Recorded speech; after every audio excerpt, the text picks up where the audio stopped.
Ladies and gentlemen, this is the Above the Bar Podcast, a show about a middle-aged father, current events, and how these things affect my everyday life.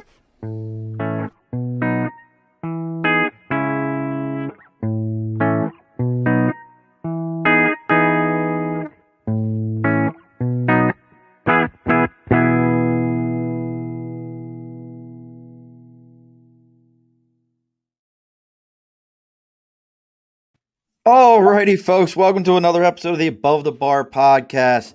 It's your host, Sean. We're all bellied up to the bar here. We have the returning co-host that you can't see because for some reason his lighting sucks ass right now. Yeah, what's up with that, man? That's bad lighting. Come on. That's really bad. Even look at that. Look at this. Like you're getting busted. Like we got to figure out how to do this. Though I got to figure.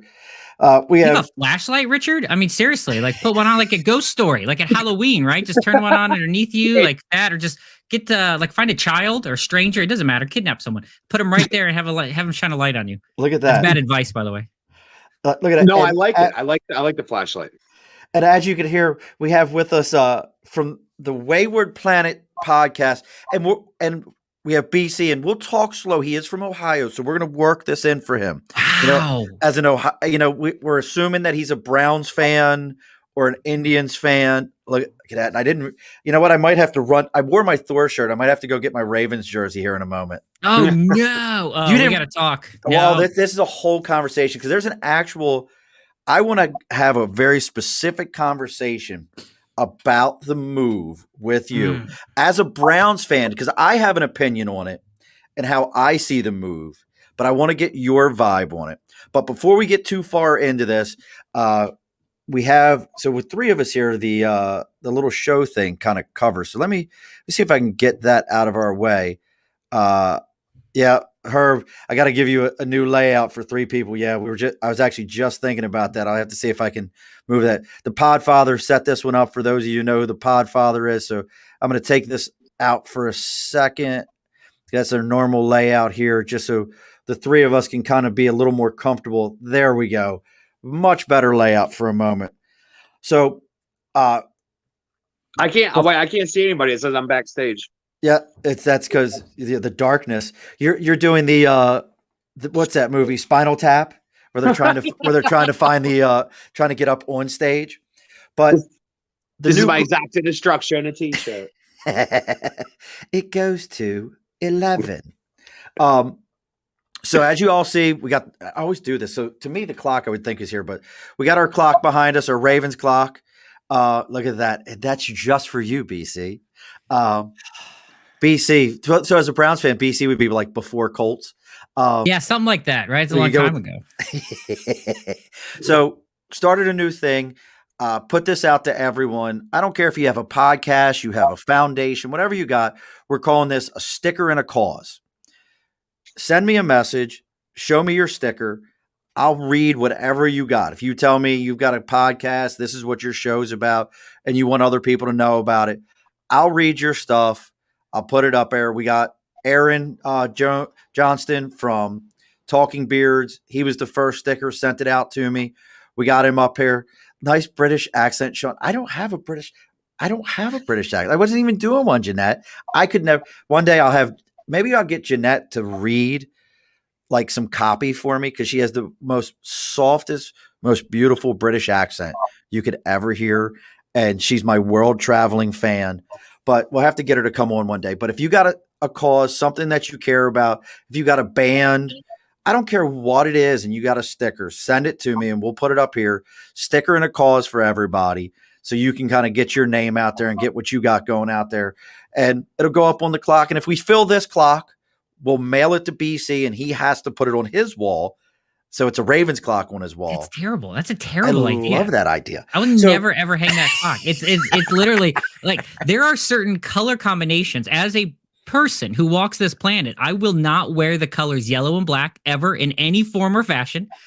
Yellow and blue, right? The team up north is an Ohio State Buckeyes fan. I will go out of my way, like shoes, outfits my kids put on, like a pair of black pants with a yellow shirt. They must change. Like you can't even be seen in that colorway, as the cool kids call it. It used to just be color combination. Now they made up a term colorway.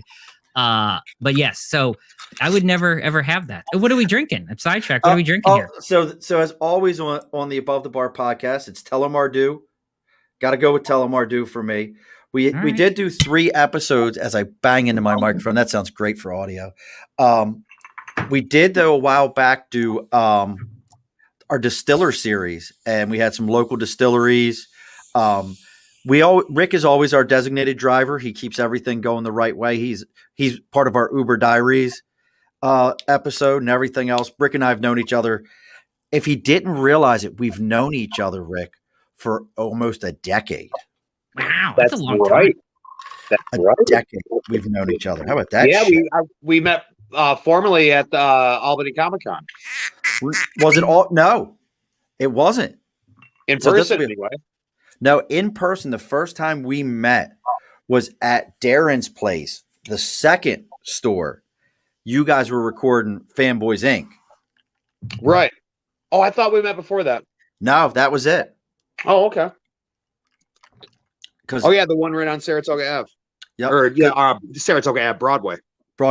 So Big Cliff, Paramit, Big Cliff, big giant Puerto Rican Cliff. You don't know him, BC. We'll introduce you one day. Yes, I would like to meet anyone named Big something or other. I feel like that's an impressive surname. Cliff is about 6'4", 6'5".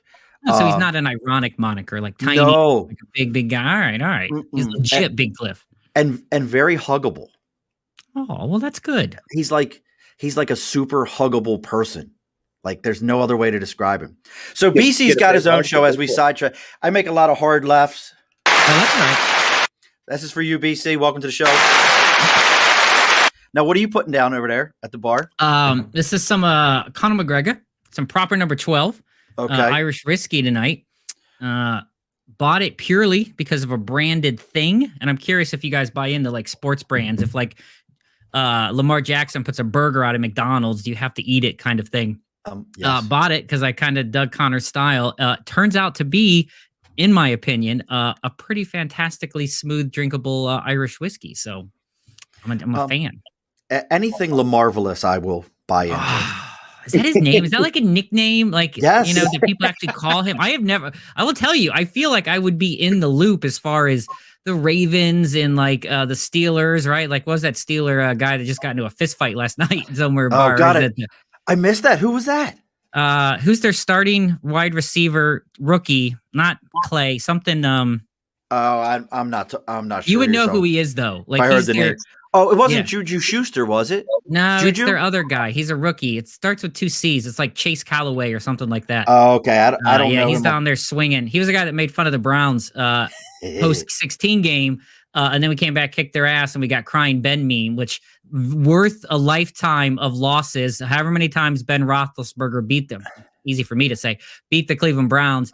To see him sitting on a bench next to Pouncey, a tear slowly rolling down that eye, like that is for every shot I have to see of Antonio Brown literally putting his cleats into a Cleveland Browns punter, like that meme lives forever. So Crying Ben, I will take as any sort of payback for years and years of beatdowns they've given us. And as a Ravens fan, I will. Rick, so you understand this is football. It's a sport played with a kind of an oblong ball. It's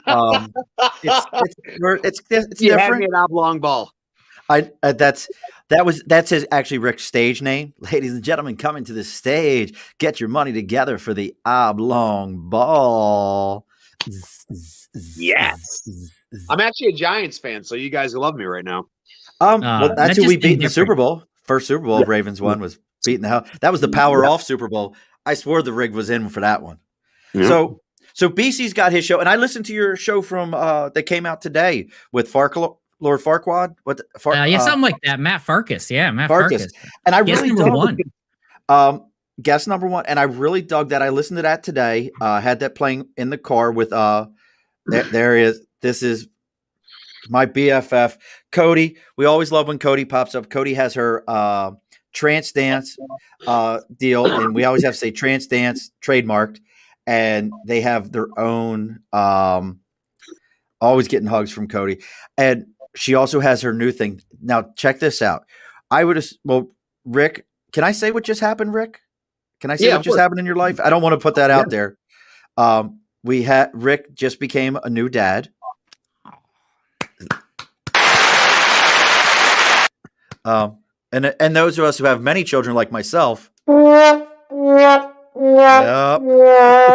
BC's got 4, and we're both going to tell you one more time. You get one more.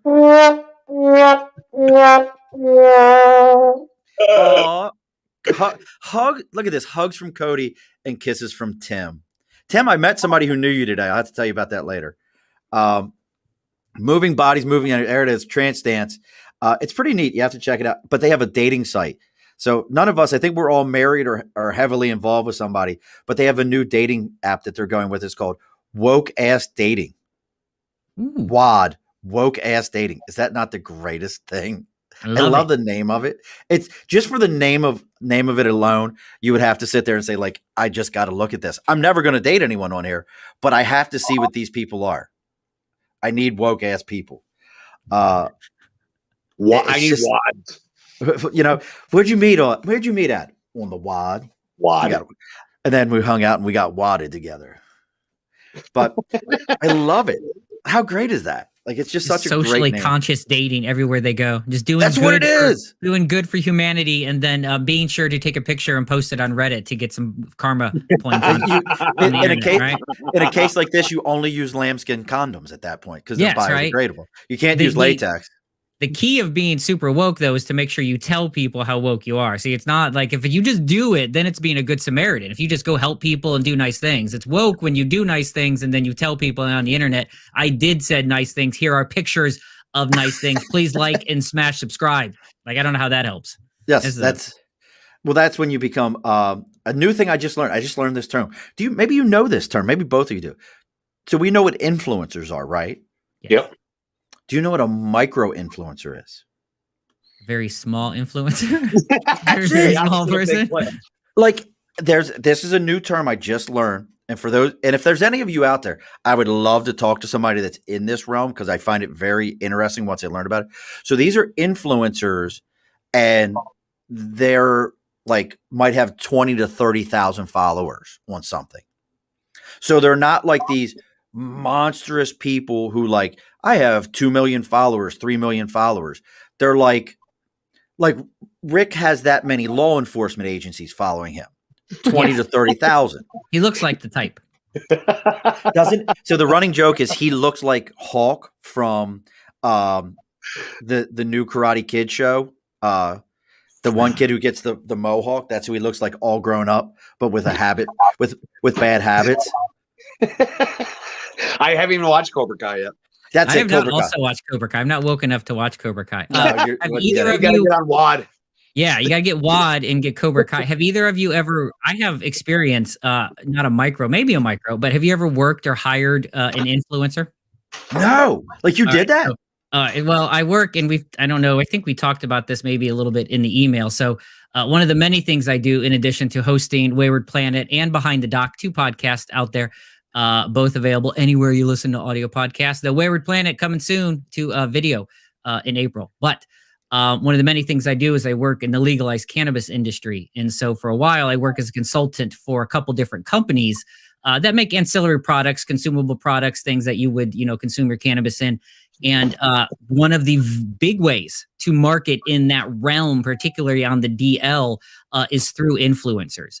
And it is a seedy, I guess, pun intended. It's gross, right? They want a certain amount of money and you have to give them free stuff, and they charge in a ridiculous amount of money sometimes based off their followers that you hope will get click-throughs, and you give them this little percentage. But I found it to be a less than savory experience. And while I get, and there are dividends to be paid from influencers, particularly in this marketplace, because it is a bit underground, Instagram especially doesn't have as stringent rules. Like Facebook will kick you off for just mentioning it and such. Right.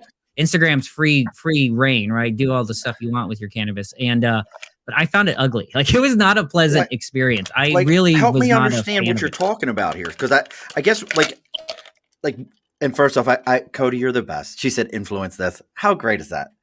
I love you, Cody. You're so much fun. tell me what you mean by like when I think of seedy, is it just like, hey, it's like, hey, I need $50 for this, or I ain't doing nothing, or is it like define seedy for me? Seedy is probably, and you're probably right, Sean, it's probably not the best choice of words. First, there is a have you ever watched an episode of Shark Tank? And they come up there, and when they give their evaluation of the company's worth, and someone like Mr. Wonderful or someone's like, what are you talking about? And they do the math, and there is like, no way you're worth $100 million when you've sold 2. Like, slow down. Mm-hmm. It's that kind of over evaluation of their worth. And so they'll start with, flat rates. Of course, it's free product, right? You give them the product, sample, use, and then you probably give them some additional product to give away to their followers and such. But I found it much like a mafia tactic, right? They have a good month. You give them the stuff, you agree to a contract, say 6 months. That's how a lot of it works. Though, once again, it's in the cannabis, and we're going to stereotype a bit, but some of them are less than responsible, probably smoking too much, which is fine. I mean, it's part of the gig. I get it, but slow down a bit, right? And then after like a good few days, like, all right, bro, I did it. You should triple my, my percentage. I'm like, well, slow down. Like, you've done 3 days, right? And it's so, dude, I know like one guy bought it. Yeah, I just found it to be really, I don't know. I just didn't like the idea of paying people to then sell your thing through the influence, right? It's the same concept of building up your page quickly, buying a bunch of followers. Like, I don't know. There was something very fake and artificial about it. And it just felt unsavory. I just really didn't enjoy it. And I felt like there isn't a lot of return on value. Like, ultimately, business-wise, I don't think it's a great investment. I don't think social media in general is great for marketing, even though every company's on there. I just really don't think it's big. See, now as big as they say. See, now I'll argue that one with you, because we had one of our prior guests, and I would love for you to talk to him, Sean Welchiff, who he has the digital media. He actually has a podcast called Digital Media Marketing, and he owns a restaurant in California called California Comfort Barbecue. And him and I talked about this. And BC, I had every bit of a plan on where we were going with this, and you hooked a left, and I love it. I just want you to know that we're hooking a left into something. But this is something I really find interesting is, right now, if you don't have a digital footprint, you don't digital market, you're nobody. And I always use the example of the LOL dolls. Do you have daughters? I have all sons. I do. I have 2 of each. I have two boys, 2 girls. So they've got the LOL dolls then? I think we went through an LOL phase. I feel like we went through it and passed through it already. It was literally like a 6-week thing, but I believe one holiday was LOL centric. Yes, like about a year and a half ago. So my granddaughter is way into it. And I watched Netflix. Rick, what's the name of the show where Netflix did all the toys? The Toys We Grew Up With? Toys We Grew Up With. Yeah. And they did one, and they interviewed the LOL doll guy talking about marketing. Do you know how much they spent on marketing for the LOL dolls? I'm probably going to guess, because you've built it up with such an eloquent story, that it's a very low amount. Rick, what's your guess? $1. You overpaid. Yeah, I'm saying Price is Right. Yeah. He paid nothing for marketing. His marketing department told him he was crazy. And Cody, I won't weed you alone. And they thought he was crazy, but what he did was he sent it to all these kids who were influencers on YouTube opening toys, and let them open all these, and that drove the craze for the LOL doll. And so I look at it the other way so that's where this micro influencer I find very interesting to have them. I'd like to interview some of them to figure it out. I talk about a guy that I know of, I should say of is a better term. He's got 1 million followers on TikTok, and Tito's Vodka sends him $1,000 a month. Just to hold up a bottle of Tito's. I think the thing is, I agree. Maybe I don't doubt that it works, right? It clearly works. It's happened time and time again. I just find it not the way I would like to do business. You know, I don't know feels how to dirty. describe it. It feels feels dirty. to me, I don't like it. I have social media stuff because you have to, but, and I say this often, so it's no shock. I do the bare minimum, right? I use Hootsuite. I use an application. Yep. I do mass postings. They're scheduled ahead of time. I have zero comment, zero reply. I have no interest, by the way, in any fan. So just, it's in a weird way, right? Like I want you to listen, but here's my problem. And here's the tough thing I find about going forward in the influencer, in the YouTube. It is, you are beholden to the fans. And so they will turn on you quickly. Look at, what was that David Dobrik kid just this past week on YouTube, right? Went from this to like down like this because of an associate member. And then it becomes a big deal. And there are some serious allegations, but it goes from this to nothing very quickly. And if you don't keep up and you don't keep content and you don't keep pushing, you just fade away. And then it's, I get that it works. It's not for me. Maybe I'm too old. Maybe I'm Clint Eastwood, old man on my long Grand Tweener in here. I'm not sure. I worked marketing for about a year and a half, and we specialized in social media marketing. And I found a lot. It all depended on, because we had a few clients, and it all depended on who the client was, what product or service they were offering. Because a lot, like honestly, 90% of our clients, I thought what we were doing for them was just a complete waste of time. It was. Now, why did you think? Now, why? It was just because, like, outside of making Facebook ads or Instagram ads, like doing posts for the companies, we were doing them 3 days a week, which was suggested. Right. And it was just like, it's not getting any reach because they're a page. And it's just, I don't know. We never really got much reach on any of those pages with the marketing we were doing. It just seemed like a lot of wasted energy doing the digital marketing that way. See, and I look at it and I think to myself, like, this is, such a good route to go, because I ain't got no money to put it anywhere else. It is free. It is that, like, for sure. I'm really into free. Like, free's cool as shit to me. I think it's cool as shit to everyone, Sean. I think there's no such thing. No beer tastes better than a free beer. Like that's that's a 26-year-old statement for me. So yeah, I think free is always good. Right. Free is preposterous. Send me a bill, kind That's sir. right. How dare you, sir, allowed me to not pay for this? Guffaw. I need to pay everything. For rump. Take all of my gold. Yeah, no, like, I'm free. Like, you and I are like really close free as I'm sitting here. And it's funny because as we're doing this, I'm sharing this, and I want everybody else to just go to all these pages that you belong to. What, Cody? What? I have no idea what this statement meant. Cody, have you gotten into the edibles? We need to know right now. Are you into the edibles? Yeah. Wait, we have edibles? Like, we're sharing. Someone's sharing the edibles. But yeah, so I'm all about the digital media, social. Like, I couldn't imagine. I know my friends and I, when we were in high school, if this shit would have existed in high school, oh my God. Bad, bro. Like, like, I don't. Yep. I might live in infamy. Like, there'd have been some shit where I'd have been like, this is cool. I'm not employed anymore. It'd have been like, you're that guy, aren't you? Whoa. Yeah, it is interesting. Do you feel that there is I guess not a rite of passage, that's an interesting term, but there's something to be able to be a dumb asshole kid and screw up and then learn from it, right? And so while some of the things that could happen on social media are clearly should not happen regardless of the era they're in, there are a lot of things that are probably innocent to us at the time. And then 10 years later, you're like, yes, I was 13 and I was a fucking idiot. And now I'm 23. I'm still an idiot, by the way. I'm just less of one. I'm 46. I'm still an idiot, by the way. I'm just less of an idiot than I was at 33 or 23. But we were allowed to make mistakes with only our parents saying, stop being an idiot, right? Or your teacher. Now the world judges you. And that's a lot of pressure. And that's what I guess our society will be moving forward. But I do feel bad for our kids sometimes. Like, they have to be super careful.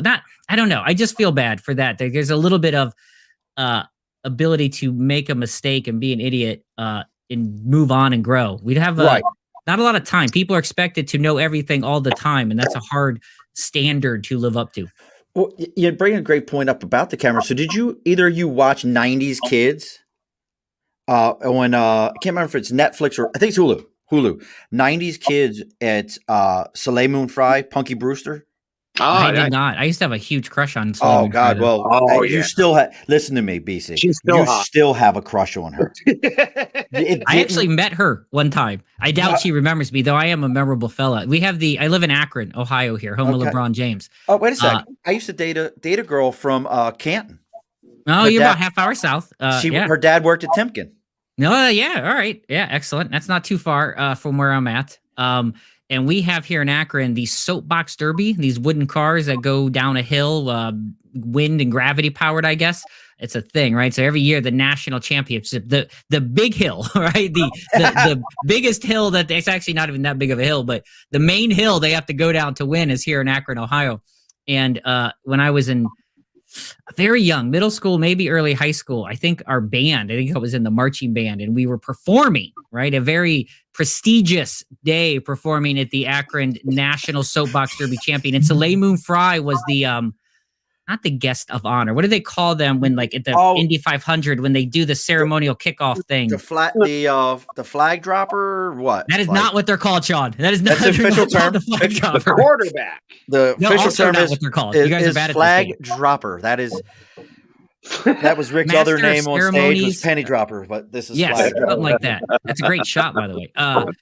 Yeah, something like that. Anyway, so I said hello to her, and she ignored me. That's my Soleil Moon Frye story. It's great. very anticlimactic. But you know, and Cody, you're absolutely right. We do need to teach our kids that there is a different mindset, and confidence around failure is feedback. Confidence is key, and your authentic self is perfectly imperfect. I will agree with you. People don't understand that, but if you get a chance to check out this documentary, it's a documentary. So I guess she was an early camera person. Like, she went everywhere with a camcorder. And she's born in 76. She's my age. I remember Soleil Moon Frye, Punky Brewster. I don't remember really ever seeing her on TV again till she had a reoccurring role on Sabrina the Teenage Witch, the very cartoony one. And it wasn't until she was in college. And the only other thing you ever knew about Soleil Moon Frye was she was very publicly known for as a young girl having a breast reduction. Yes. And this was like the big thing with her. So, but you watch this documentary, and one of the guys that was in it, one of the other big celebrities from the time, and I didn't realize, you find out her house was like the hangout house for all the celebrity kids. They all went to her house and hung out with her mom, who she looks just like her mom. Her mom was a beautiful woman. And you see this, but they were like, oh yeah, Soleil would always have a camcorder. She was always hanging out with a camcorder. And you find out other things about her life that involve Charlie Sheen, that involve the lead singer of House of Pain. She was hanging out with, do you remember the movie Kids? With the one that died. What was his name? God, because he's the one that whispers in the girl's ear at the end of the movie. I can't think of his name right now. But she was hanging out with all these folks in New York City. She would today, if we flipped the script to that time frame, she would have been an influencer. She would have been one of these actors or actresses that wasn't necessarily still doing a lot on TV, but was always in a camera. And you got to check it out, because one of the things they say, to get back to my point, was that nobody thought about the fact that Soleil had a camera all the time in their face. Today, one of the celebrities was like, today you see a flash and you're like, oh my God, what was I just doing? Oh my God. And I think we all do it. Like, you're sitting on your couch and your kid's got his phone. My own grandmother, miss her to death, love my grandmother. She passed away. Gosh, it's probably almost been a decade. She was on her deathbed with cancer in a chair. And I had my phone texting what would end up being my wife, and I'm doing this. My grandmother, who couldn't talk at the time, was so drugged up from the pain meds, woke up out of this and looked at me and started yelling at me because she thought I was taking her picture and her hair wasn't done. This was a 93-year-old woman. Even at that age, 10 years ago, she knew, like, hey, no, we don't do that shit. Yeah. So, I mean, when you talk about it, these influencers they've always been in our lives. It's just at what level were they?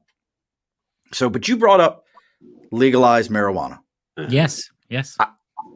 I am absolutely in agreement. 100%. 100%. But I also go a little bit further. I'm a fan of legalize everything. Same. But here's my outlook on it. And somebody is listening to this going, I'm cutting this guy off. He's a lunatic, blah, blah, blah, blah, blah. I'm not the guy who's telling you that we should legalize it all so that we can, keep my money and my taxes aren't going to all this other stuff. No, the billions upon billions of dollars that made the police look like I did in the Marine Corps for 20 years with the same uniforms and the same equipment. Please take that money and dump it into treatment, into health, into helping people with real issues, emptying prisons of people who didn't commit crimes other than for something somebody was already going to do, and help them. Use that money to rebuild communities the way we want them rebuilt. And I'm a libertarian. And I want you to spend that money on other shit. But I had to throw that out there because that's my thing. Like, I take it the next step. I'm like Portugal. Portugal just said, fuck it. We're just legalize all this shit. And last I checked. Good. No, I was just gonna say, last I checked, they haven't gone into bedlam. It's not like people are like, fucking Portugal. Everybody's walking around with a stick in their arm. It's like the purge over in Portugal. It's just nonstop over there. It's everything. Frank Grillo's over there kicking people's asses, trying to help people do the thing. It's Daytona 92. Yeah, it's all there. It's Escape from LA. It's even the Warriors. They sing and dance sometimes, like the Jets and the Sharks. It's a really, really wicked battle. Lots of singing battles in Portugal. I don't know why that happened. Everyone sings and dance. I don't know what happened there. That's because they're all up on meth. They're like, this is a beautiful song. But they never finish the song. No, they never finish. They never finish it. They're on meth. They started taking apart radios. Yes, right. You can't really see because they got too many curtains up. Here's an interesting thing. So I do work in it, and because of that, I think it's clear I'm an advocate for the legalization of cannabis, right? In all forms of, whether it's THC, and clearly we're seeing CBD, industrial hemp right now. Delta 8 is the hot new cannabinoid. There'll be lots of cannabinoids that. Wait, hold on. What is that? I don't even know what a cannabinoid is. That's such a great word. So cannabinoid is the element within the plant that does sound like that. Is the element within the plant that makes up that particular. And I'm not a great scientist. I'm not like a super. What's the word I'm trying to think of? Like a super knowledgeable about the plant. I definitely focus on the business side of it. That's my specialty, the marketing area of it.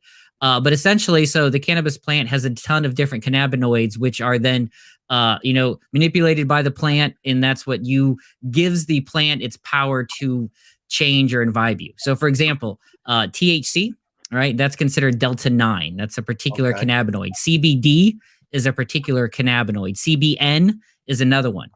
And so each time they take the plant, they'll grow it, they'll make that particular cannabinoid be the main emphasis, and that's how CBD versus THC, right? It's the same plant.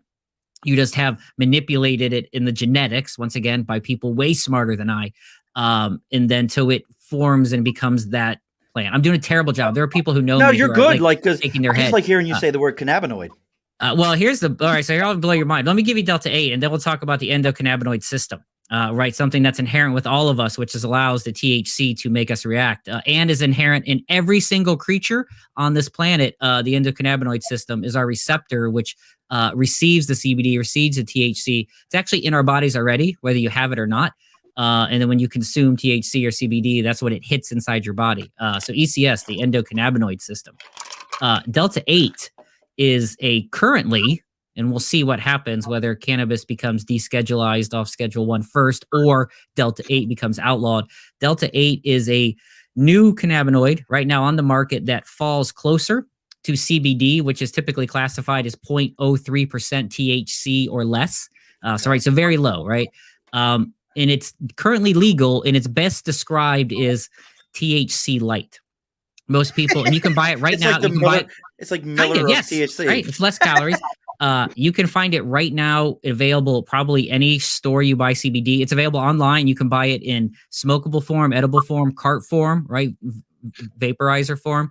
And it is, by some people describe it like you feel some of the euphoric sense of THC, but not maybe some of the anxiety. It's essentially a kind of like THC that's perfectly legal right now. But like, for example, there was just a guy busted in South Carolina who had all his product taken because it sits in that very gray area, as does all this stuff, right? CBD. And because it's a state by state, legal effort until it's federally, something happens with it. So we'll see what happens. But but to my point in general, while we break down the plant, is I think the THC works. I think you're going to, obviously that's legal. It'll become federally legal at some point. Canada did it. Mexico's doing it right now. The US has to. We're sandwiched between two legal countries. What are you going to do?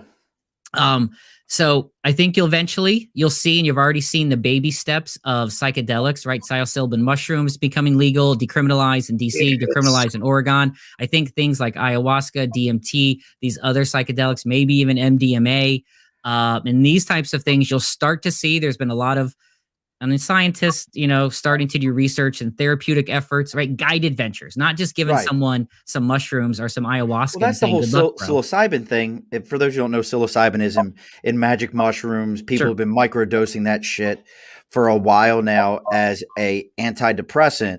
Yep. I will tell you right now, it sure sounds like a better idea than any type of medication that I have to take and my doctor says, so I need to see you every 6 months to check your liver function. Right. Well, but if you look at it this way, and once again, I always go to the doctor. This is not an alternative health thing. This is the reality is there's lots of people that consume it. It's probably better for your body than alcohol, right? It's better for your body than smoking cigarettes. It's almost impossible to overdose from, right? So, it's a thing, but there are people who consume it and feel better. Same with mushrooms. I look at them as something that grows from the ground versus something made in a factory, right? And that's a very simplistic way to look at it. Not a scientist. Always should take your medicine to lower your blood pressure, things in that nature. But I'm an advocate, I think, just as a common sense human being, that things that are here in nature, and obviously there's poisonous things and such, but plants from the ground versus chemically made substances, it always seems to err on the side of nature. It just seems healthier, right? It just seems better. A salad is better for you than a candy bar, which is made up of a bunch of chemicals, ingredients no longer found in nature, right? So it's just feels and what's that stuff again? It's a what? A what? Cannabinoid? We keep saying cannabinoid. Jeanette's going to be slammed. Jeanette is like pounding shots every time we say cannabinoid, cannabinoid. And she's English, so she's got to be drinking Pims. It's a cannabinoid. It's a terrible English accent. Back to my original point. Speaking of left turns, while you've seen people who will get into, I think there's a financial opportunity. Obviously, there's a financial opportunity in cannabis. It's a $21 billion industry last year. It had a 46% sale increase because of COVID. Being deemed an essential business changed and altered the future of cannabis. It was actually down in the beginning of 2020 statistically. Once it got deemed essential, 2020 was a year unlike no other in the cannabis industry. Cannabis and Jergens made a big comeback in 2021. Lots of those things. Cannabis and Jergens. We're going to get high and slip and slide. Yeah. I mean, there's no better way to spend a Saturday night. Wednesday night. Watch this show or do that, like one or the other. Right? It's a tough call. You can do them together. I'm on the show and doing all the other two. Yes. That's it. No, we just do them all together. But that aside, can you tell me the company that's going to try to sell legal heroin? Like, what marketing campaign is there for like meth? I know, but see, they'll try, but it's a tough sell, right? No, because cigarettes are already trending down. You know what? Because you know what'll be. I've Pulp Fiction. Because I've given this so much thought. It'll be like a Philip Morris type thing, and it'll be depending upon the state. It'll be like an ABC store. Like in the South, they have ABC stores. Oh, I've been to one in Florida. Yeah. In Maryland, your liquor store and your beer are all in the same location.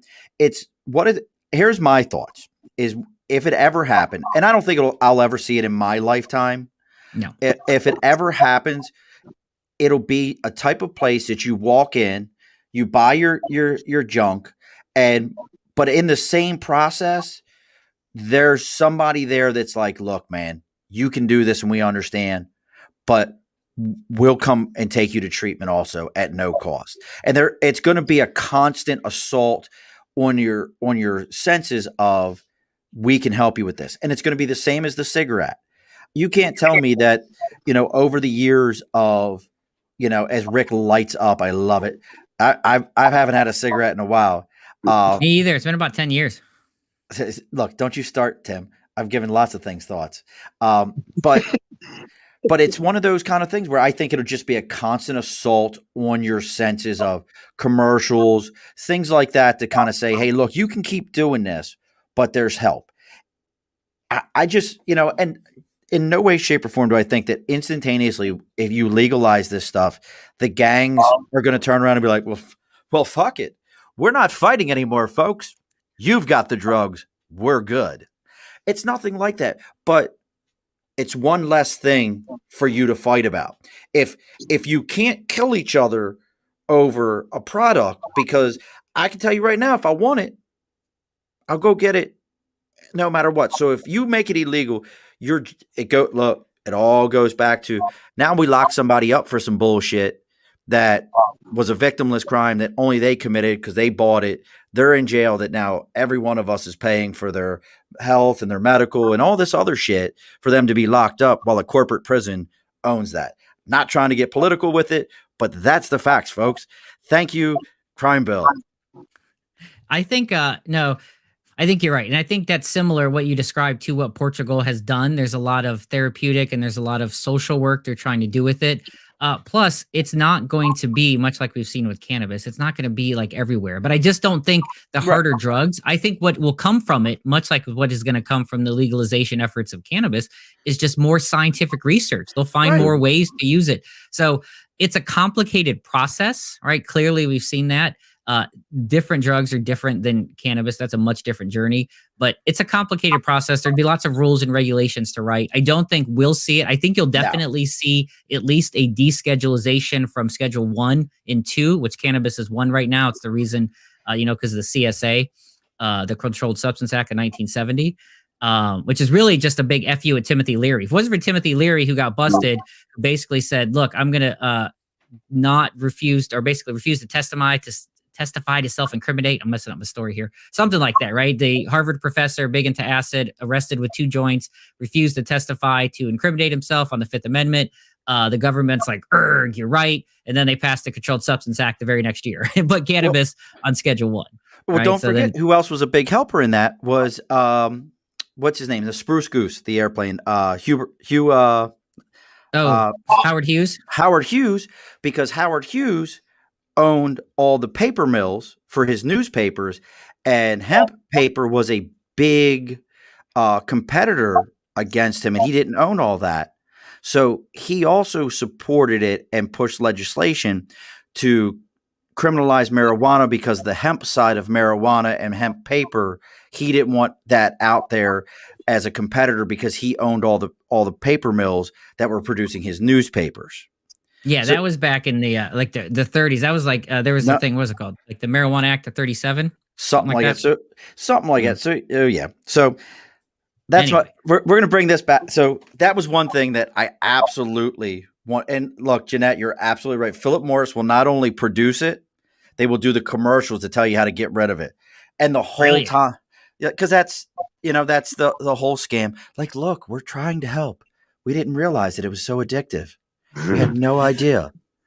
None of us watched the movie. What's the movie? Great English movie, and Jeanette will remember it, where the guy swims in the toilet bowl. What the hell is it called?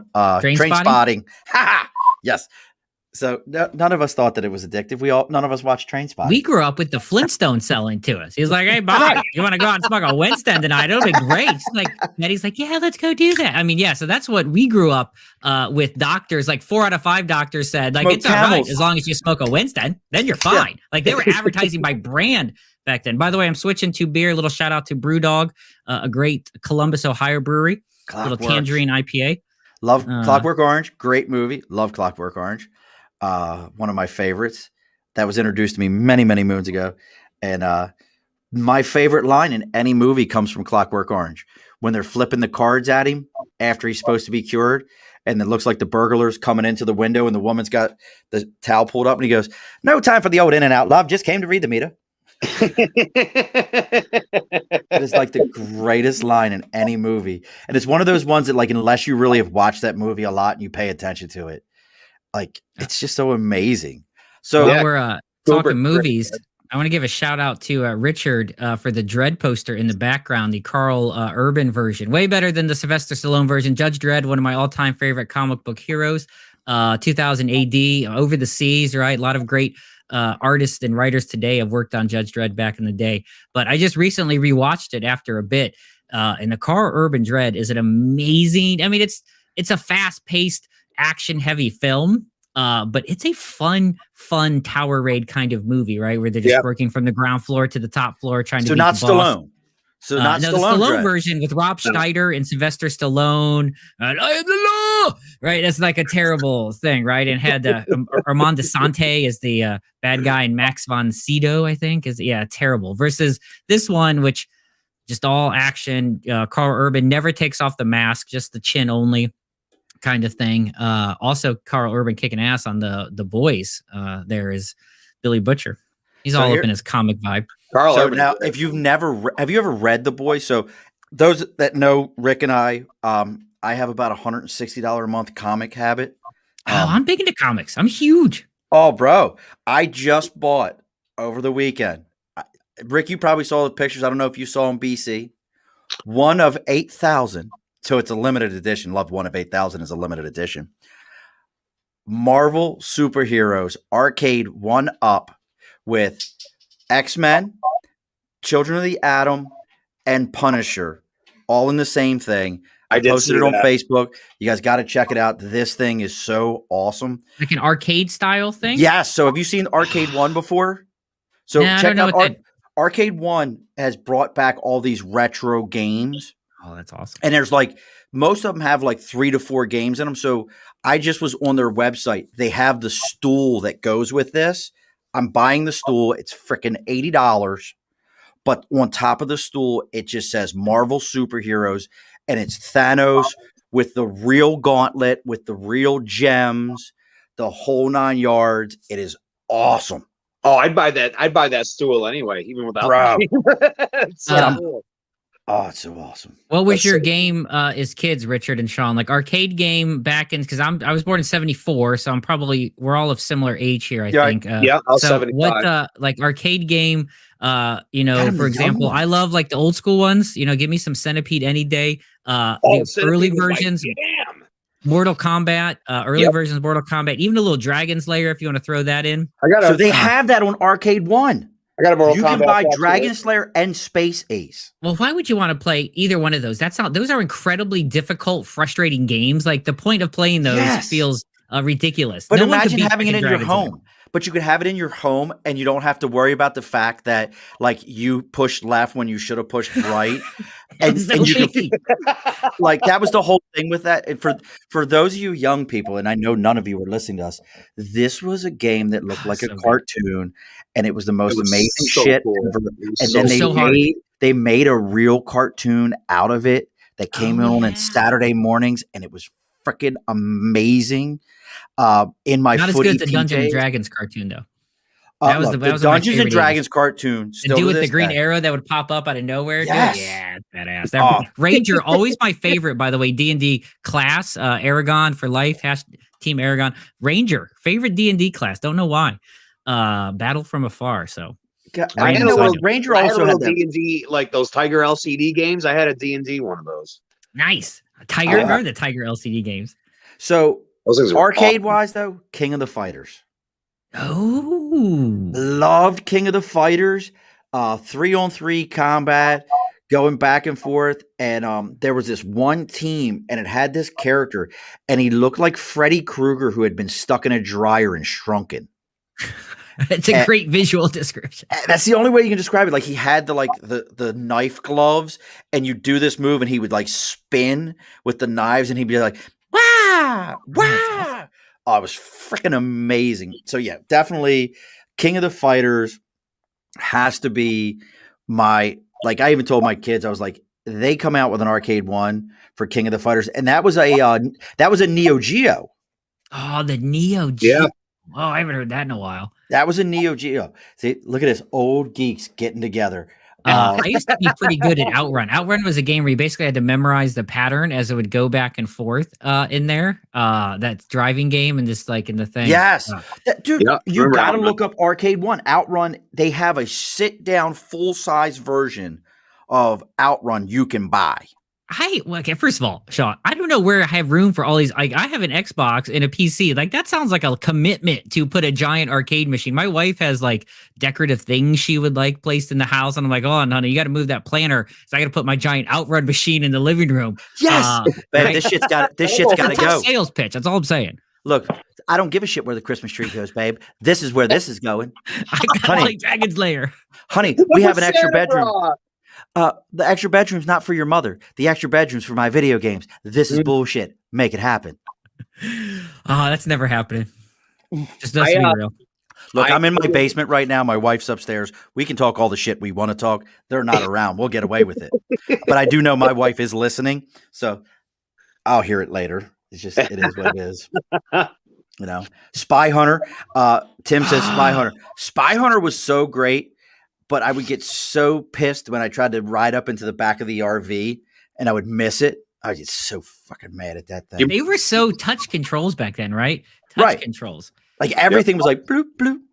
I was Mortal Kombat 2 all the way. Actually, the entire Mortal Kombat series. I still play Mortal Kombat.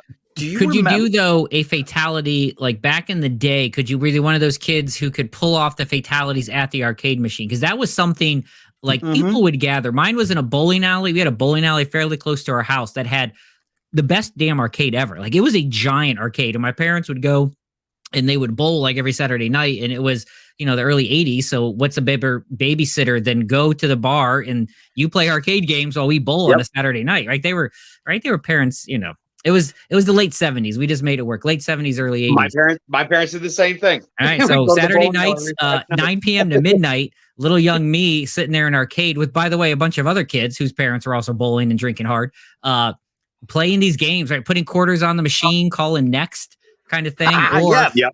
Putting and then you go to an Aladdin's castle at the mall. Like, your parents would drop you off. I remember they were everywhere.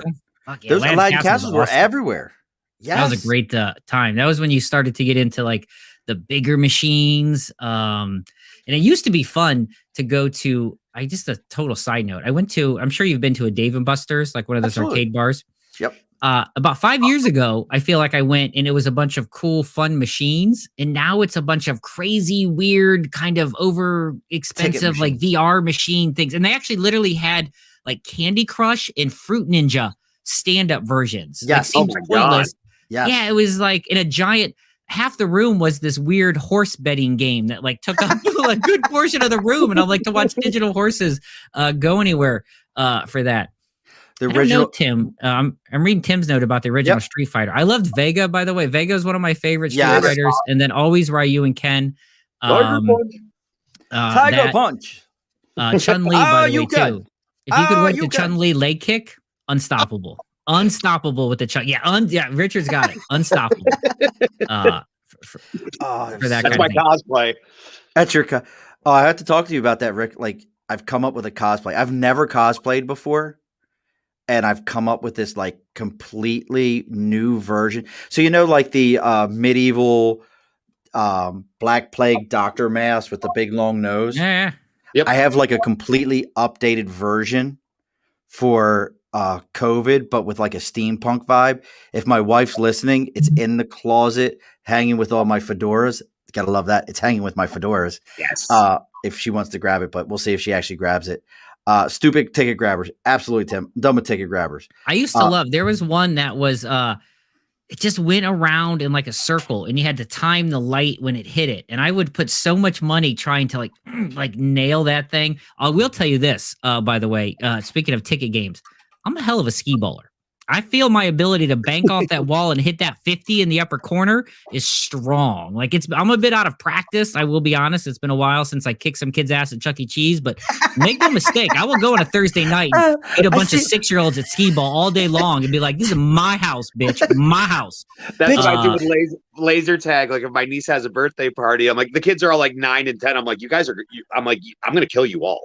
That's just how it's going to go. I spent a year and a half drowning kids in ball pits. I spent a year and a half as a general manager of a Laser Quest facility.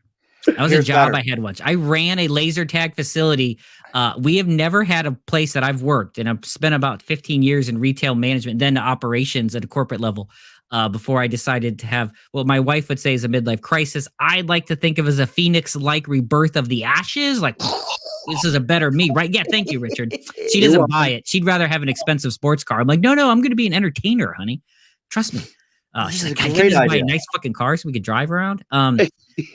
So I've never worked at a place that had more injuries than a laser tag facility. Literally every 2 hours, some kid would run into the wall full speed, have a bloody nose, arms, broken wrists, because, you're not supposed to run in there. You walk. Funny enough, though, working there for that time frame, getting to know what you would say are the really good kids, and they had a national tournament, even like a national thing. They don't really move.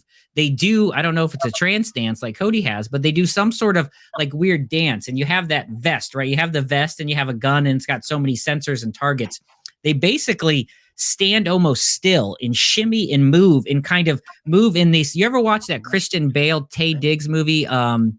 Not Equilibrium, where they have gun katas in their fight. Yes. It's like that. It's like gun kata, and they're sitting there moving around and fighting without actually running. It's a crazy thing. Just try to get the target. I was really there. That's I think Jeanette's secretly, that's a kind of a dirty statement she just had there. Point shoving machine. Yeah, that can go a lot of different ways, Jeanette. Yeah, right. You may have like an English to American translation issue with what that means, and I apologize in advance, but the American audiences are going to say a lot more worse things about that than I think you mean. We're not talking as a Victrolan. It's not like that, right? Where just a screen would come on or a flattened penny. Oh, you're thinking. I didn't have any. I'm like, where's he going with this? I don't know. I tell my kids, that's a question everyone's asked a long time. So my kid, tell my kid, like, he's sitting here, the 11-year-old, and was like, "Oh, I'll go get the mask for you, Dad." And he comes down with my Indiana Jones hat. Like, come on, kid. I didn't want the Indiana Jones hat. I wanted the completely steampunk mask. Man, this is a common mistake. What happens to the best of us?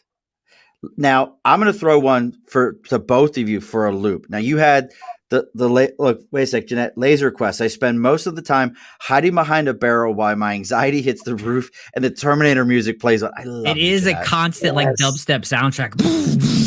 But it's just like fog machines. So, here's one for you. Did either of you ever play Photon? Yes. So I have a Photon. I had a car dropped on me at Photon. Did you say a car? Yeah. Wait, Photon, you go like Laser Quest, red and green, right? Yes. And so you have the red and green teams into there. And it had the same similar thing, Maze. Actually, the place that was Photon is now Laser Quest, which is where I used to work. Photon were chains. They were a chain of groups. Yeah. And they were a TV show that you could shoot the effing TV. You could shoot the TV, Rick. Rick, close your eyes. Don't be so amazed. We went to a Photon, like something you would do. So we're in high school now, and so we played Photon like on a Saturday. That's what a bunch of kids who would also play D&D in the winter. Like we were dirty dudes. Like we were in marching band. We played D&D. You want to go play Photon? We went and played Photon on like a Saturday afternoon. There was a Little Caesars pizza by there, so we got some pizza. And we had a very tall guy, maybe like Big Cliff over there. His name was Frank, but we called him Beast because he was just a big, gangly fella, right at 17, just a big guy. And he had a very small, like Datsun style hatchback. And I was trying to get something, and he was literally proving a point that he could lift up the car, and he lifted up the back of it and set it down on my foot. and then he had to lift it back up to get it off of my foot because it was stuck underneath there. So I had it outside in the parking lot of a Photon. When I was 15, I had a Datsun-like vehicle, maybe a Fiero, some sort of 80s small vehicle set on my foot by a large high school kid. That's great. So our large high school kid, I can't remember his name. If Pat Quinn or Jamie Pizzini or anybody from high school is watching, it's hanging. Don't worry about it. At anybody's watching. So we had this kid. I worked at Little Caesars. Oh, snap. And we had Little Caesars. We had this one guy in our neighborhood in Dundalk in Baltimore. Rick, you're completely sideways right now. You are fucking sideways. What is going on? He's sideways. He's on illegal meth right now. He's got no idea what's happening. This is a visual representation of Rick's world spinning round, right round. And this dude, what was so funny about him, he was, again, like, maybe Rick will come back. Rick is in another time zone right now, folks. You can't hear him. He's in the multiverse. He's in the multiverse. He's actually crossed over. He's been taken by the Flash to another zone. Because sidebar, please continue on the Justice League Snyder cuts. That's what we all wanted. And it's none of this whiny, crying Marvel bullshit that I'm so over.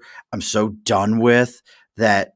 It's the only look, everybody's like, this movie's great, that movie's great. No, it's not. You only watch the movie for the cut scene at the end and the second cut scene at the end. So you can say what was so amazing about the movie. The rest of the movie was meh. It really was. It was all meh. That's just a fact of it. So back to the giant guy. I had to get that out for a moment. Our giant guy had a pentagram in between his eyes. Ooh, that's hardcore. He's like high school age? He was like maybe a year or two older than us, but he had a pentagram right there. And when I said to him one day, and I got him the job at Little Caesars with me, because why not? Why not? Nothing says enjoy your pizza on a Saturday night than a pentagram between the eyebrows. Right. Hold on. Dylan, go to bed. This is my real life, folks. When I tell you I'm a father of many children, Dylan, go to bed. So this dude, I asked him one time, I'm like, so how did you end up with a pentagram in between your eyes? He goes, oh, I got drunk at a party and my buddies did it to me. No.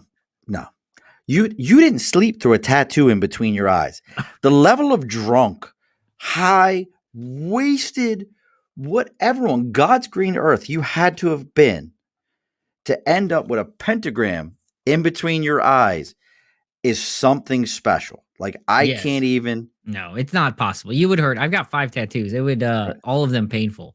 I have 8. So yeah, like I'm with you. There's no way. So there's no way. And I had one at one of them I got. It's the worst idea ever. It like a tattoo party where we showed up, we're drinking, the tattoo dude's drinking, and I got a weird sort of symbol on my back shoulder that someday will get covered up because I went to a tattoo party, like not like like a Tupperware party, except you get tattoos. Like, and so it's way less sanitary than you imagine. All the other 4 done at professional establishments. But that one, not so. I would tell you the best place I ever got a tattoo. Like, and I've got some, like, I have tattoos by artists that are in like magazines and stuff like that. But probably one of the coolest places I ever got a tattoo was in Arizona, because Arizona doesn't charge. Sup, sexy lady. Arizona doesn't charge by the tattoo. They have to charge by the hour. It's like really? Right. So like it's a state law. Like you have to charge by the hour for tattoos. Do you want to talk about a fucking savings on a tattoo? Like because they can be really. It's an expensive art, right, to purchase. A lifelong art addiction. So I would think though, and it does. So a lot of people who start do end up getting a lot. I would think though, wouldn't the tattoo parlors then just charge an exorbitant fee? Oh, there's a hell of a comeback. Look at your light. Yeah, look at that. We can actually see your face. I didn't even know what you looked like before. I just assumed you were kind of like in the shadows, and now you're like making a Punky Brewster sitcom opening face to bring it all back around. Oh, you're like a 90s music video happen right now. Oh yeah, he's 100%. You're like what's that dude? Everlast. You kind of look like Everlast. Soleil Moon Frye is one of the dudes that apparently banged Punky Brewster. Like you look like Everlast. No, it wasn't Everlast. It was House of Pain. House of Pain. No, I don't know. It's the lead singer of House of Pain. And Rusty, Marisa, her son, so the opening music that you jumped into right there as it was going on there, BC, where you see Ivy Rain, I've known Rusty now for 31 years. Oh, wow. And her husband, their son wrote the opening music, original music for the show, and he has Asperger's. Oh, that's awesome. Well, it's a good song, so that's awesome. And my man, his dad and I were talking today. We're going over the hour, folks. I don't give a shit. It's my show. I can do that. Yeah, we haven't talked about Raven Jet. Like, we still got a whole thing we got to get into. This might be a freaking part tour. But their son is such a music savant. Oh, you got a Kit Kat with you. I have 2 Kit Kats. Sydney. Well, I have 2 black cats too, Titan and Luna. I got 2 black cats, Sid and Vader. Oh, there it is. Look, the family finally finds what I'm looking for. Look at my mask, Rick. Well, that's badass looking. I like that. That is awesome looking. So this mask with a hooded robe and a black suit and a black pair of shoes. And this is going to be my version of the COVID apocalypse pandemic, like the long nose, beak nose thing from the Black Plague. How great is that?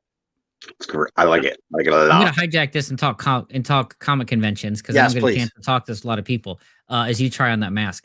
Is this something like, have you guys gone to conventions in dress, like as cosplay, or do you regularly attend comic conventions kind of thing? Is that a thing you guys do? I do it as often as I can. I haven't gone to a con in a long time, but I never cosplay. I just go and spend way too much money. So I've never cosplayed. This is it. Like, this is the first and ever. Look at this. Is this not fucking The awesome, beard right? actually completely accentuates it in a way that it really makes it super badass. It makes it look super awesome. Like you've been living that way for a very long time. And so you weren't able to shave and stuff. So shit has just gone that bad. And the mask has just grown around. The hair has grown around the area of the mask. It's pretty cool looking. See? For those of you that are not watching live, this is the shit you're missing. But you'll get to hear the audio. I've only been to one comic convention in my life, which was a San Diego Comic-Con. I went to the 2016, where I actually accosted the American Ninja Warrior Jessie Graff as she just got done taking a poop. At least that's how I like to think. So I'm not right outside the stall. So I am not. Stop! I want to see. I wish I could show you this picture. I should see if I can find a picture. Let me talk for a second. So great. And then I'll see if I can find it. So we were at San Diego Comic-Con, stories of adventures that got us there. It was a once in a lifetime thing. It was the year, for reference, I don't know exactly what year it was, but I know that Suicide Squad, for example, was a big movie coming out. So whatever like summer that was before it came out in the winter, whatever year that came out, that was the big movie that year. There was a whole display built up for it. I'm not a picture taker, like people who take selfies with fans and things like celebrities. I don't like that. I don't bother celebrities. I'm a big fan of American Ninja Warrior. And I was with my father and my brother at this convention. And there were people walking by, and randomly, as we were walking, a woman who was Jessie Graff, spoiler alert, came out of the bathroom, just came out of the bathroom. And I was like, oh my gosh, there's Jessie Graff. And my dad, who is not a shy person, was like, hey, he's a big fan. Come get a picture. And so it was this awkward moment. We have literally, and I'm not good at finding pictures, so I won't find it, a picture of us. Right next to her is literally the entrance to the women's restroom. We're standing apart, and she's in her stereotypical Supergirl, like Ninja Warrior outfit with just a crop top, like a 12. I know exactly what you're talking about. Yeah. And that outfit she wore, it's like she's in her like show outfit, right? Like not her everyday outfit. She's in her, I'm probably going to do a panel, like I'm in full gear Jessie Graff outfit. And there's a weird space between us, and I'm in like this Captain America shirt. I look like a 12-year-old who has never talked to a woman before.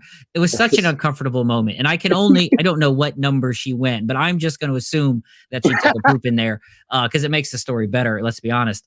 So yeah, I think I got a picture with Jessie Graff literally minutes after she pooped.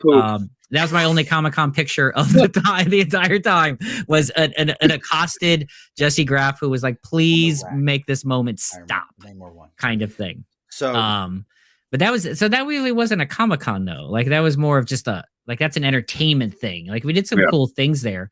But it sounds like you guys go to buy, and I know you had a collectible dude on here last time, Sean. You guys go for the collecting and the buying and the stuff. I see a bunch of art. It looks like you have a bunch of comics behind you, Rick. Back there. Yeah, I got all my favorite covers. That's awesome. Of the comics that I have, yeah. So, two things. One, I'm going to teach you Rick, this is for you as a parent. BC, this is for you as a parent, but you might know this one, but also all three of us as bar goers. The next time your kids use the bathroom, ask them what color the soap is. Silence. If you don't know what color the soap is, you ain't washed your freaking hands. I don't even know what the color of the soap is. See, that is from my wife. My wife trained that. All my children, including my grandchildren, will come out of the bathroom and I'll look at them and they'll go, "It's pink, it's white, it's blue, it's green." Because they know. I'm going to ask you on the spinny rack out there, looking right at you, middle of the spinny rack. It's Namor number 1. So I had to bring this out. I meant to bring this out last week. This is my Grail. Do you know what that is? Is that the first appearance of Thanos? First appearance of Thanos, first appearance of Drax, first appearance of Brother's Blood. And this one in particular, and I didn't end up with a green tag on it. Up here it says crack it open and smell it. No. Written underneath Marvel Comics 273 is the words Jim Starling written on the cover in marker, because my man Jim signed that motherfucker. Oh, that's so sick. Nice. And Jim won't do if for those that know it, Jim won't do any more stuff with CGC because they messed with him one year. What it was is a gentleman waited and waited and waited for a situation. Jim was busy. He finally got to the guy. He signed it, but the observer walked away, is the way I understand the story. And the observer walked away, and the guy's like, "Oh, Jim signed it." And they were like, "Oh, we didn't see it." And Jim told them, "No, that's my signature. I signed that." No, we're not giving you the gold. Now, here's another one. And Rick, just so you know, I have S.H.I.E.L.D. number 1 also. Oh, look at that.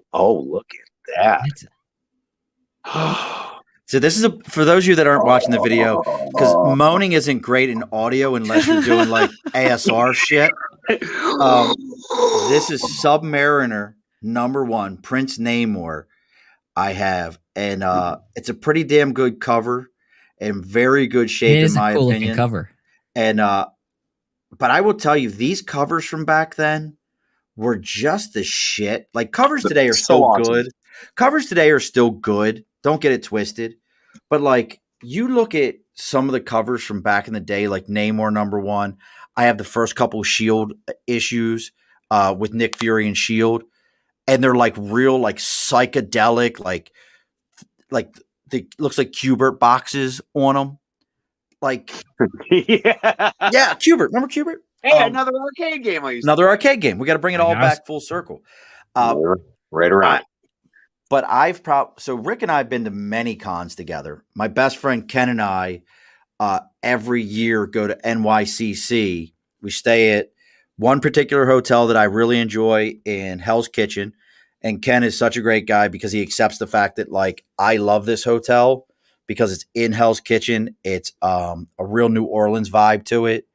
And we can walk right down to the Javits. We stay there and then we get back on the train because where I work, I can take the train for free. And we go back up and I love it. What the fuck are you doing, Rick? What is that face you're making? I'm reading. I'm trying to see if the fucking cat farted on you or something. Rick's making this face like the cat farted. I need glasses and I don't wear glasses. No, that's why Holy I don't shit. typically wear them, but I can't do. I've learned I can't. Look I have at screens contacts. with like reading glasses. Well, mine like I used Contacts. to be able to see fine. This is an old man conversation. In the last year, I Back went in from my seeing day, fine. kid. Yeah, I went from seeing fine to 1 to like now 2 magnifying like reading glasses. Like all of a sudden, that's a badass cut, by the way. Rick, look at that. That's like a steampunk, Oh, steampunk like wow. skeleton, Yes. coffee mug. That's awesome. I love Hell yeah. steampunk. I really like steampunk. Like we actually basically, so you have to like, so I have to tell you a couple things because you're from Ohio, so I talk slower for you.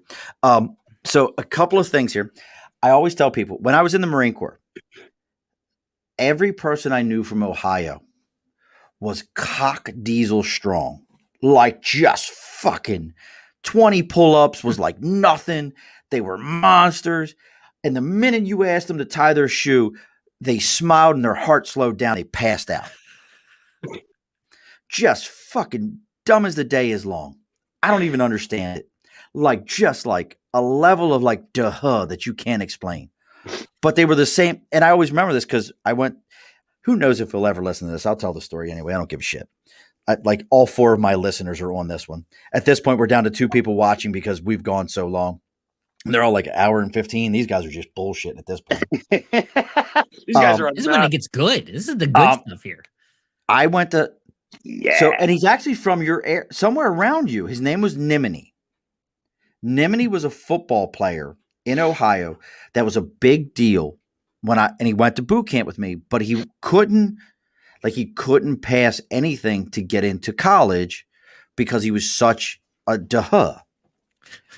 And I never will forget, we were at the pool in boot camp and I jumped in and like they make you jump in with like helmet, backpack, full gear, like you're doing all these different things. And it was no big deal. I grew up going to the pool with friends and stuff like that. No big deal. Now, Nimini was the size of a small brick wall. Big dude. Like, I mean, I kid you not. He was a big son of a bitch. So that's a picture of him behind you. What, the Raven? Wait, no, the brick wall. Oh, yeah, that's right. The brick wall behind me. Yes. Da-dun-dun. There you go. Double sound effect. So what was funny about it was Nimini, I'm standing on the side of the pool. This big son of a bitch jumps in the water and sounds like a 12-year-old girl being beat up. Hits the water.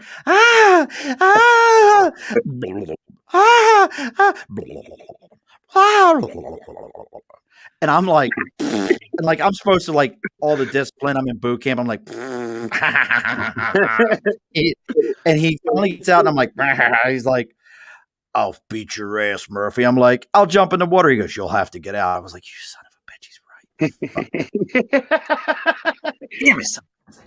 But that was a real, like that happened. Like, look, send your kids to boot camp. It's good for them. I'd like to think I'm the opposite. I'm not as strong at all. I can barely still do a pull up. It's actually an embarrassing fact as I'm like, not like a stereotypical masculine thing. Like I struggle with pull ups. Always have. I was never one of those. You guys probably had to do these presidential physical fitness things. Right? Oh, yeah. Because Arnold said we have to be big and strong. I don't need to be strong. Right? Yeah, that was never my forte. Never my thanks. I'd like to, so I had to get by on being funnier and wittier than other people because apparently, as you said, all the other people are super strong and played football, and I was not. I was in the marching band, playing my trumpet as they did well. I was the kid that had to be funny because I was 127 pounds at 5'7.5" with a 400-pound mouth. That son of a bitch will try to beat you up. And so I had to be like, look, I can do some soft shoe. You want a little stand up? About a 5-minute act I got for you. I knew a few. There were a few. I never forget. We had a few people, middle school, high school, who were, shorter fellas, and they all had big old chips on their shoulder. Right, that stereotypical. There. What do you got there? Oh, that's a Rick. Rick will understand that one. That's a. A Stewart's cream soda. Like that. I used to drink cream soda till I looked at the label and realized it has 70 grams of sugar. There's as much, literally it's half a cup of sugar. You might as well just eat half a cup of sugar in there. Cream soda is my favorite thing in the world, but it is root beer as well. I was so disheartened to learn the amount of sugar in those drinks. So So normally I like making left turns. We'll make a right turn here. You had like a heart attack at 43. 41. It was a 41? mild heart attack. It was 41. So I went to yes, I was working. It was December. I guess December. Yeah, I feel like it's it almost like flatlined out. It wasn't that bad. God, don't tell me that. That's even worse. Like I thought it was funny, like because you were like it was mild. I was like, all right, hit the button. It is mild. No, it's all right. No, it wasn't like it was December of 2015. I had gotten laid off. I guess laid off not the right term. The company I'd worked for sold. And as I said, this is right when that midlife crisis, Phoenix-like rebirth happened. So they had sold. I was out of a job. I was unhappy with what I was doing. I was just working in retail operations, like marketing, sales, selling shit I didn't care about or have passion for, trying to figure out something to do. And I was shoveling the driveway. I guess you got to do here, cold Ohio winters, the driveway shoveled. And I was much heavier than I was now. I was about 250 pounds. I'm about 175 right now. Yeah, I'd lost since that time. I've lost about 70 pounds. Nice, man. I listened to your show. You had a couple weeks ago. You had the workout guy on. Yeah, Eric D'Antoni or something like that. I don't know. I talk to a lot of people. It's really bad. I'll have people text me like, "Hey, I liked it when you talk to that person." And I do the same shit. I smoke a lot of cannabis, so I forget shit easily. Like, let's be honest. I drink a lot. Like, I don't. So let's be real. And I'm older. And I talked to like 4 or 5 people. Now you're probably 6 this week. And it's just for hours at a time. So I don't remember. I literally, and I mean this, when we turn it off, I have no idea what we talked about. I exist in the moment. Recording. Yeah, I mean, but I don't listen either. So I just like move on. I just move on to the next thing. And so it's weird that people expect me, maybe not. I don't know. So you said you get this. Do people expect you to remember every moment of a live 2-hour plus conversation? It's just so I do. It's hard. I unfortunately have this so I have a horrible habit of remembering dumb shit. And I'm the guy who somebody's like, yeah, man, I don't think I was ever there. Well, let me tell you what you did that fucking day. Oh, yes. Yeah, I don't like that. Blah, blah, blah, blah, blah, blah, blah. And they're like, that wasn't me. I'm like, oh, no. Would you like me to show you? Fuck. Yeah, that's me. I'm the whirlwind of chaos that doesn't want to know what happened the day before. That's Jeanette, as good as a Stewart's root beer float is, you have to have a Stewart's night owl. Ooh, what's a Stewart's night owl? Rick, have you ever had Stewart's night owl? I haven't. Stewart's night owl is let me tell you about the night owl, ladies and gentlemen. It's a beautiful, beautiful thing. Oh, wait. Woo. Let me tell you about. Yeah, that's the worst Google. Owl impersonation. Wait, can we just hold on? Can we just stop from the fact that Rick did like a caca crow sound for the owl? Like, can we just break that down? We can't let that. There's only 2 of us in this room, 3 of us, and then maybe 1 or 2 listeners. But you cannot slide, Rick, with a caca sound for the night owl. Like that feels so like, come on. I held back on the cockadoodle-doo. That's so great. But isn't that the name of the dude from The Watchmen too? Isn't that the superhero? The owl, Batman version. No, that's the owl. The owl. I think it's Night Owl.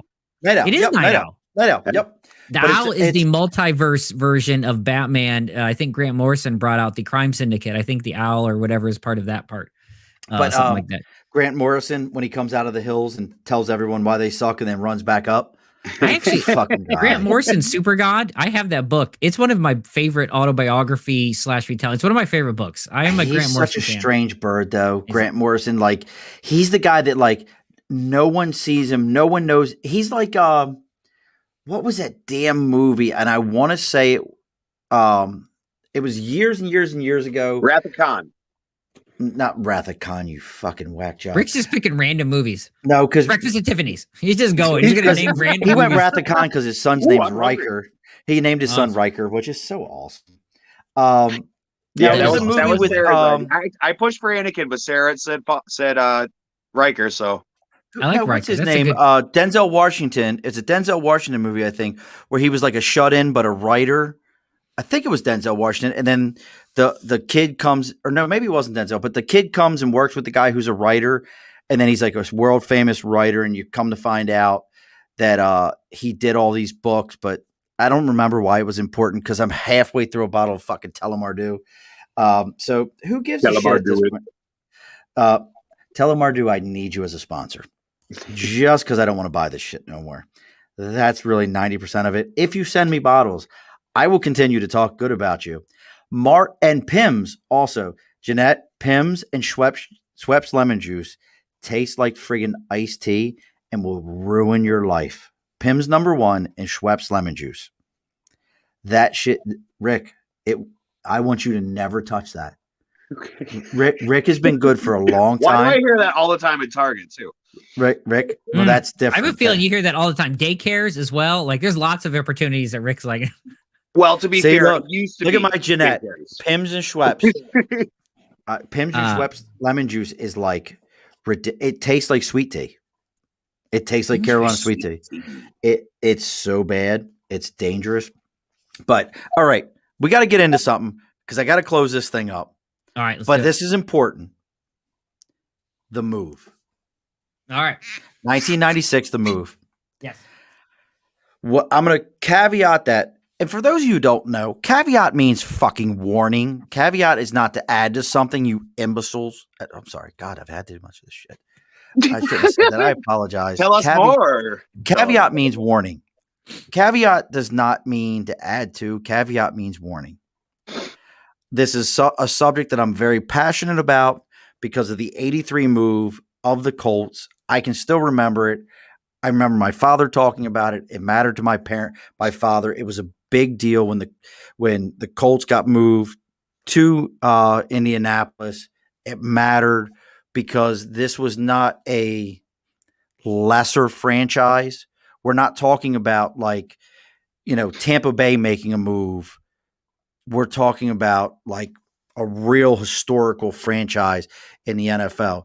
Mm-hmm. A quarterback who every bit at his time, he was the original GOAT, Johnny U.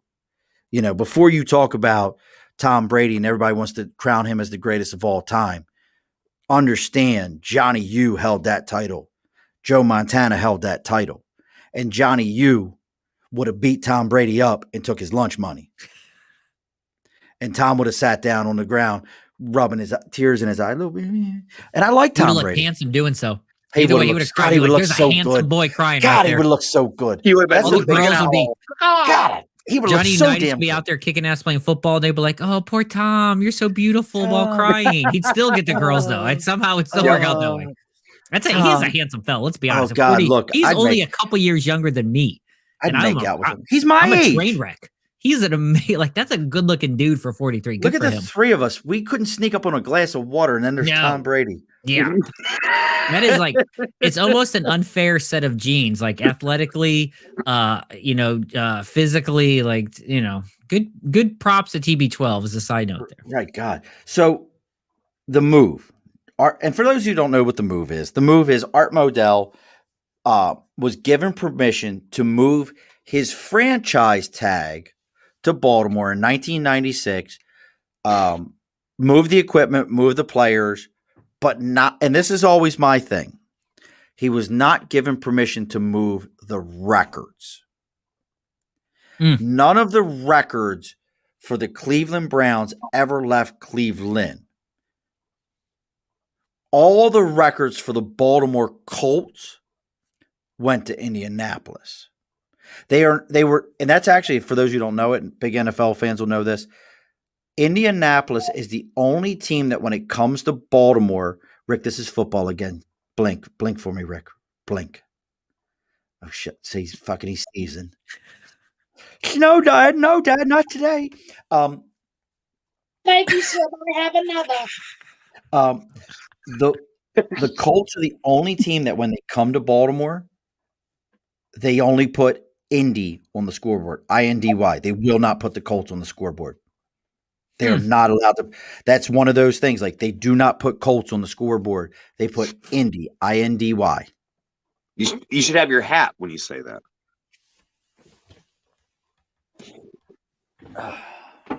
Yes.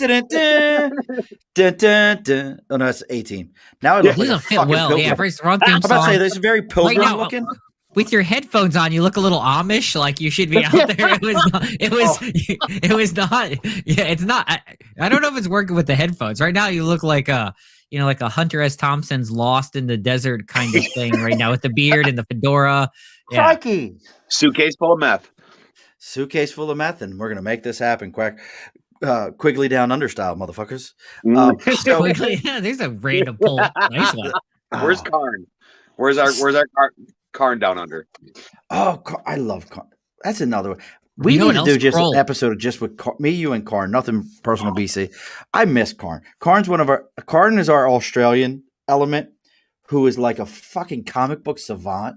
He pulls out shit and he's like, "Hey Murph, don't you understand? Hey Murph, that such and such in such and such issue on page blah blah blah, they went and did that." I'm like, "What? What do you? I never read that. You weren't even alive when that issue came out." Oh, crikey, I've read it 10 times. So, the move. Wait a sec. Why do you call football when you hold the ball most of the time? We call it hand egg. Rugby is a man's game. Shall I leave? Wow. Jeanette. So, unless you play, hold on, and I can get into this. Jeanette, did you play 7s or 14s? I need to know. And if you played 7s or 14s, I will know how much you're into rugby. We'll see what Jeanette says here in a moment. So back to this, because where I lived at in Pennsylvania for a while was a big rugby city. Probably one of the biggest hits I've ever seen in a rugby match was a kid named Tyler Katolka, who my son Tyler is named after because he was the first kid I ever sent in the Marine Corps that ended up in Iraq and came home. And I watched him hit a kid one time when he went to North Penn High School and fold another human being. He hit this kid with a shoulder, and I watched another human being go for like this and go, ooh. Like this kid could have kicked himself in the forehead. Tyler hit him so hard and squared him off. I was like, oh, God, he killed him. Oh, no, he's dead. And, and my son Tyler's named after him. So, yeah, absolutely. Let's see what she says. Oh, 14s. Come on, Jeanette. 7s. Much faster game. If you know rugby, there's 14. There's a game where there's 14 on 14 or 7 on 7. 14 on 14 is a big match, big scrums. 7 on 7s is a very, very fast game, extremely fast game. I did not know that rugby was played with two different sets of people. It's like pool, like snooker. Yeah. Snooker versus 9-ball versus 8-ball. I did not realize that. Now, Jeanette, you got me there. Union versus league. I will tell you where I watched it being played. I'm going to say it was probably league, only because that's the way they referred to it. And mostly because it was a bunch of Americans who wanted to drink English beer. That's really all that shit was. Don't run away, BC. BC, come back. I want to believe also. Let's talk bad about his. Let's talk about his house. Let's talk about his living room. We weren't talking about you. It's all right. It happens. I assume it too. I had to go get the. So BC, the movie, yes. 96. What are your feelings on this? Well, first, let me be completely honest. At the time, and it's interesting because I think sports as a whole, some people are very into sports early on and then kind of continue that through their whole time. I came to sports fandom, particularly like Cleveland sports fandom, Browns, Cavaliers, and stuff a little bit later. So in 1996, I would have been, would like to say a college graduate, but I wasn't a great college student. So I was probably, I started college in 92. I finished somewhere in around 94, like technically. I don't know exactly when the time was. I started working as a movie theater manager, and that ended up becoming a 6-year career somehow. And I was way better at living in the fraternity house and drinking like a rock star than I was going to class. So school was not my forte. So 1996, pretty much a drunken stupor. I don't remember much of anything. So I was like, I woke up in 2012 and I was like, shit, the Browns are gone. Right? It was like, what happened? But it wasn't like a main interest. But I grew up watching that. I grew up watching the Browns. I have very vivid memories of late 80s Browns, Webster Slaughter, Bernie Kosar, obviously, Marty Schottenheimer, RIP. Those eras when they were dominant, losing to Denver, like watching, with my dad and feeling those times, right? Whether it was the fumble and then the drive, those kind of back-to-back years, and John Elway, just the Browns that close to becoming a superstar team. Had they gone to the Super Bowl, who knows what happens? Instead, becoming, a subplot. But I remember that season. I remember, it felt like, and this is obviously, rose-colored glasses are a distant memory, but it felt like it was a last-minute notification here in Cleveland. I'll never forget, if I have any way to describe what happened. And so I grew up as someone who, my dad, diehard Browns football, right? Like Ohio, Northeast Ohio, one of the running jokes is, particularly in some parts of Ohio, like Massillon and Canton, as you talked about that, like babies get footballs, right? They get footballs, boys in particular, in their like, what are those, isolates or whatever the babies are in the hospital. Like it's a rite of passage in certain cities, right? So Northeast Ohio in particular, Canton, Ohio, Hall of Fame, Paul Brown. So it's like one of those things. And so I grew up watching the Browns with my dad, those memories. And I have, like, for example, we would go, and my dad used me as a scapegoat sometimes. I'll never forget. He was a partier in the Muni lot kind of guy. The municipal lot, the Muni lot is a thing where Browns fans would party hard before a game, right? You start at like 6 a.m. He took me to a game once with my uncles, and he had me wear like a large winter coat, like one of these big winter coats. I'm probably like 10 years old. They shoved this coat full of beers, so I look like that kid from A Christmas Story, and I couldn't move. And I'm like walking into the gate with probably a 30-pack of Busch Light on me, and I'm just like this, and I'm like, nothing to see here. And your dad turned you into a mule. Yeah, I totally muled at least a 12-pack of cheap American ale into the thing through there. Yeah, that's the type of people we were. Like, so they'd bring their 12-year-old to actually help them get free beer into the stadium. So, but they were diehard. They sat in the dog pound, those kind of things. Oh, you gotta love Eastern European and Irish descent folks. Yeah, we're just party hard. Yeah, we're just gonna fucking sneak that drink right on in there. I'm not paying for this shit. But one of those uncles who I would say he was a stoic gentleman. He was in the military, right? He was that kind of guy. When it was announced that the Browns moved, and he was at our house, I have this very vivid memory. He cried. Like, I've never seen a man at that point like really cry. My dad wasn't much of a crier, so I'm in my early 20s at the time, but he cried, like bawled his eyes out. And so that's the type of feeling that it is, right? Like that type of separation. I don't honestly say that I have that kind of connection. I really, to be honest with you, really came back with the Browns 1990 or 99 when they came back, that Tim Couch. That's really when I got into it. But it's interesting, as you say, Cleveland fought. And if you look into, the history of how it happened, there was actually Believe Land was a 30 for 30 documentary that was out about some of this process that happened. And there's several, like I can think of at least, because I listen to sports talk radio here in Ohio, at least 3 like radio guys who every year that Art Modell comes up for Hall of Fame nomination will do a filibuster type speech to prevent him from getting in the Hall of Fame simply because he took the team away. So the level of hatred here amongst the old timers is like nothing, right? Like piss on the grave, like good riddance that he's dead, his whole lineage. I don't know how I feel about that. At the end of the day, Ryan's song. Yeah. How can it's Ryan's song. Ryan's song. Like at the end of the day, it's just a game for those things. It doesn't matter as much to me. But I think it's interesting that you say about the records, right? Cleveland fought to keep, like they fought really hard to keep the Browns. That was a big thing. Like the name, the logo, the colors, which really isn't a logo, which is odd, and the records. So it was, I think the reality is like in the Baltimore Indy thing, I just don't think they realized it. And really, like the Cleveland Browns, Baltimore Ravens move is the last big sports team move I can think of. It doesn't happen very often. Sports teams threaten to relocate, but it really hasn't happened like that since then. Raiders just moved to Las Vegas.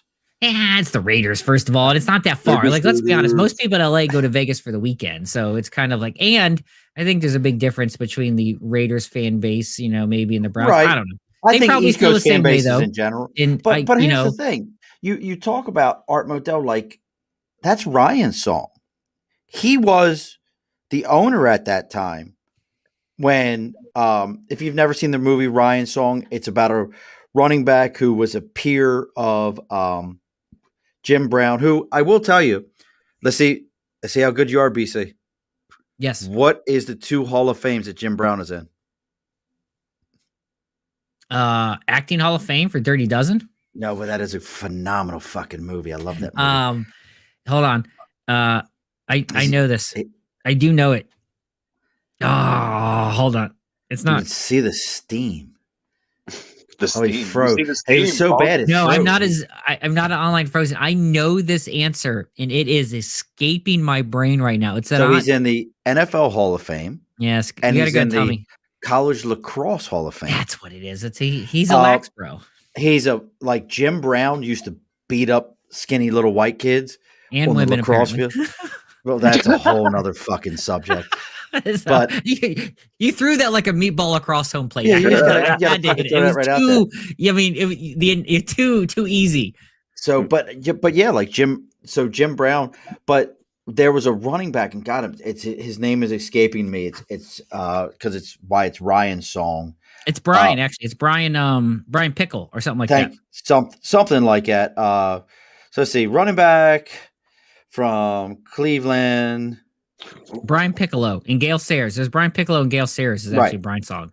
I think So- you're too much deep to think. I don't think Jim Brown's involved in that story at all. But no, Jim Brown was still with the team at the time. He was on the team at the time.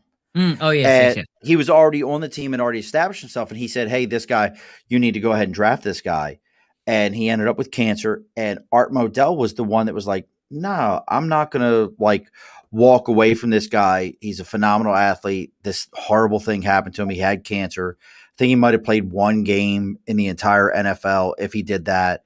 And Art Modell was the guy to say, "No, I'm not going to do that to another human being." Art was like a good human. Yes, he moved his team. Yes, I get it. He was a businessman through and through.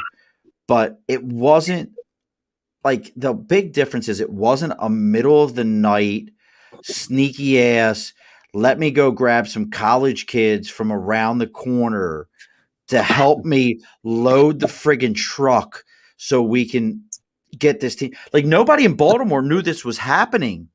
It actually was on the news. It was breaking news when the Mayflower trucks were there loading this shit up as these scumholes. May they all catch toe fungus. It's not that bad, really. I mean, let's be honest. I was going to say fungus something is else, a mild annoyance. I was going to say something else, but I love my wife and I love my mother, and I don't want my children to think less of me. Tell them, Ardu, it's for you.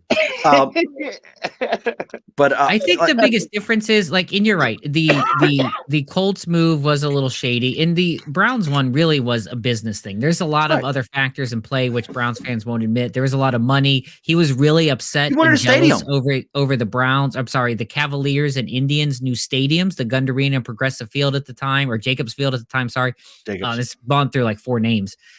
He was very upset about those getting new stadiums, even though the Browns was the big, money. So I don't behoove them, but let's be honest. He did also fire Bill Belichick and was like, "Yo, bro, you're not that great of a coach. Let me just move this team and see what happens." So, there was that aspect of that. So let's be, a little bit there. But you know what? The Belichick thing is, who knew Belichick would be Belichick? And you bring up another thing of, is he really Belichick? So we've always sat here. Probably not. So like we've sat here for how many years saying, is it Brady or is it Belichick?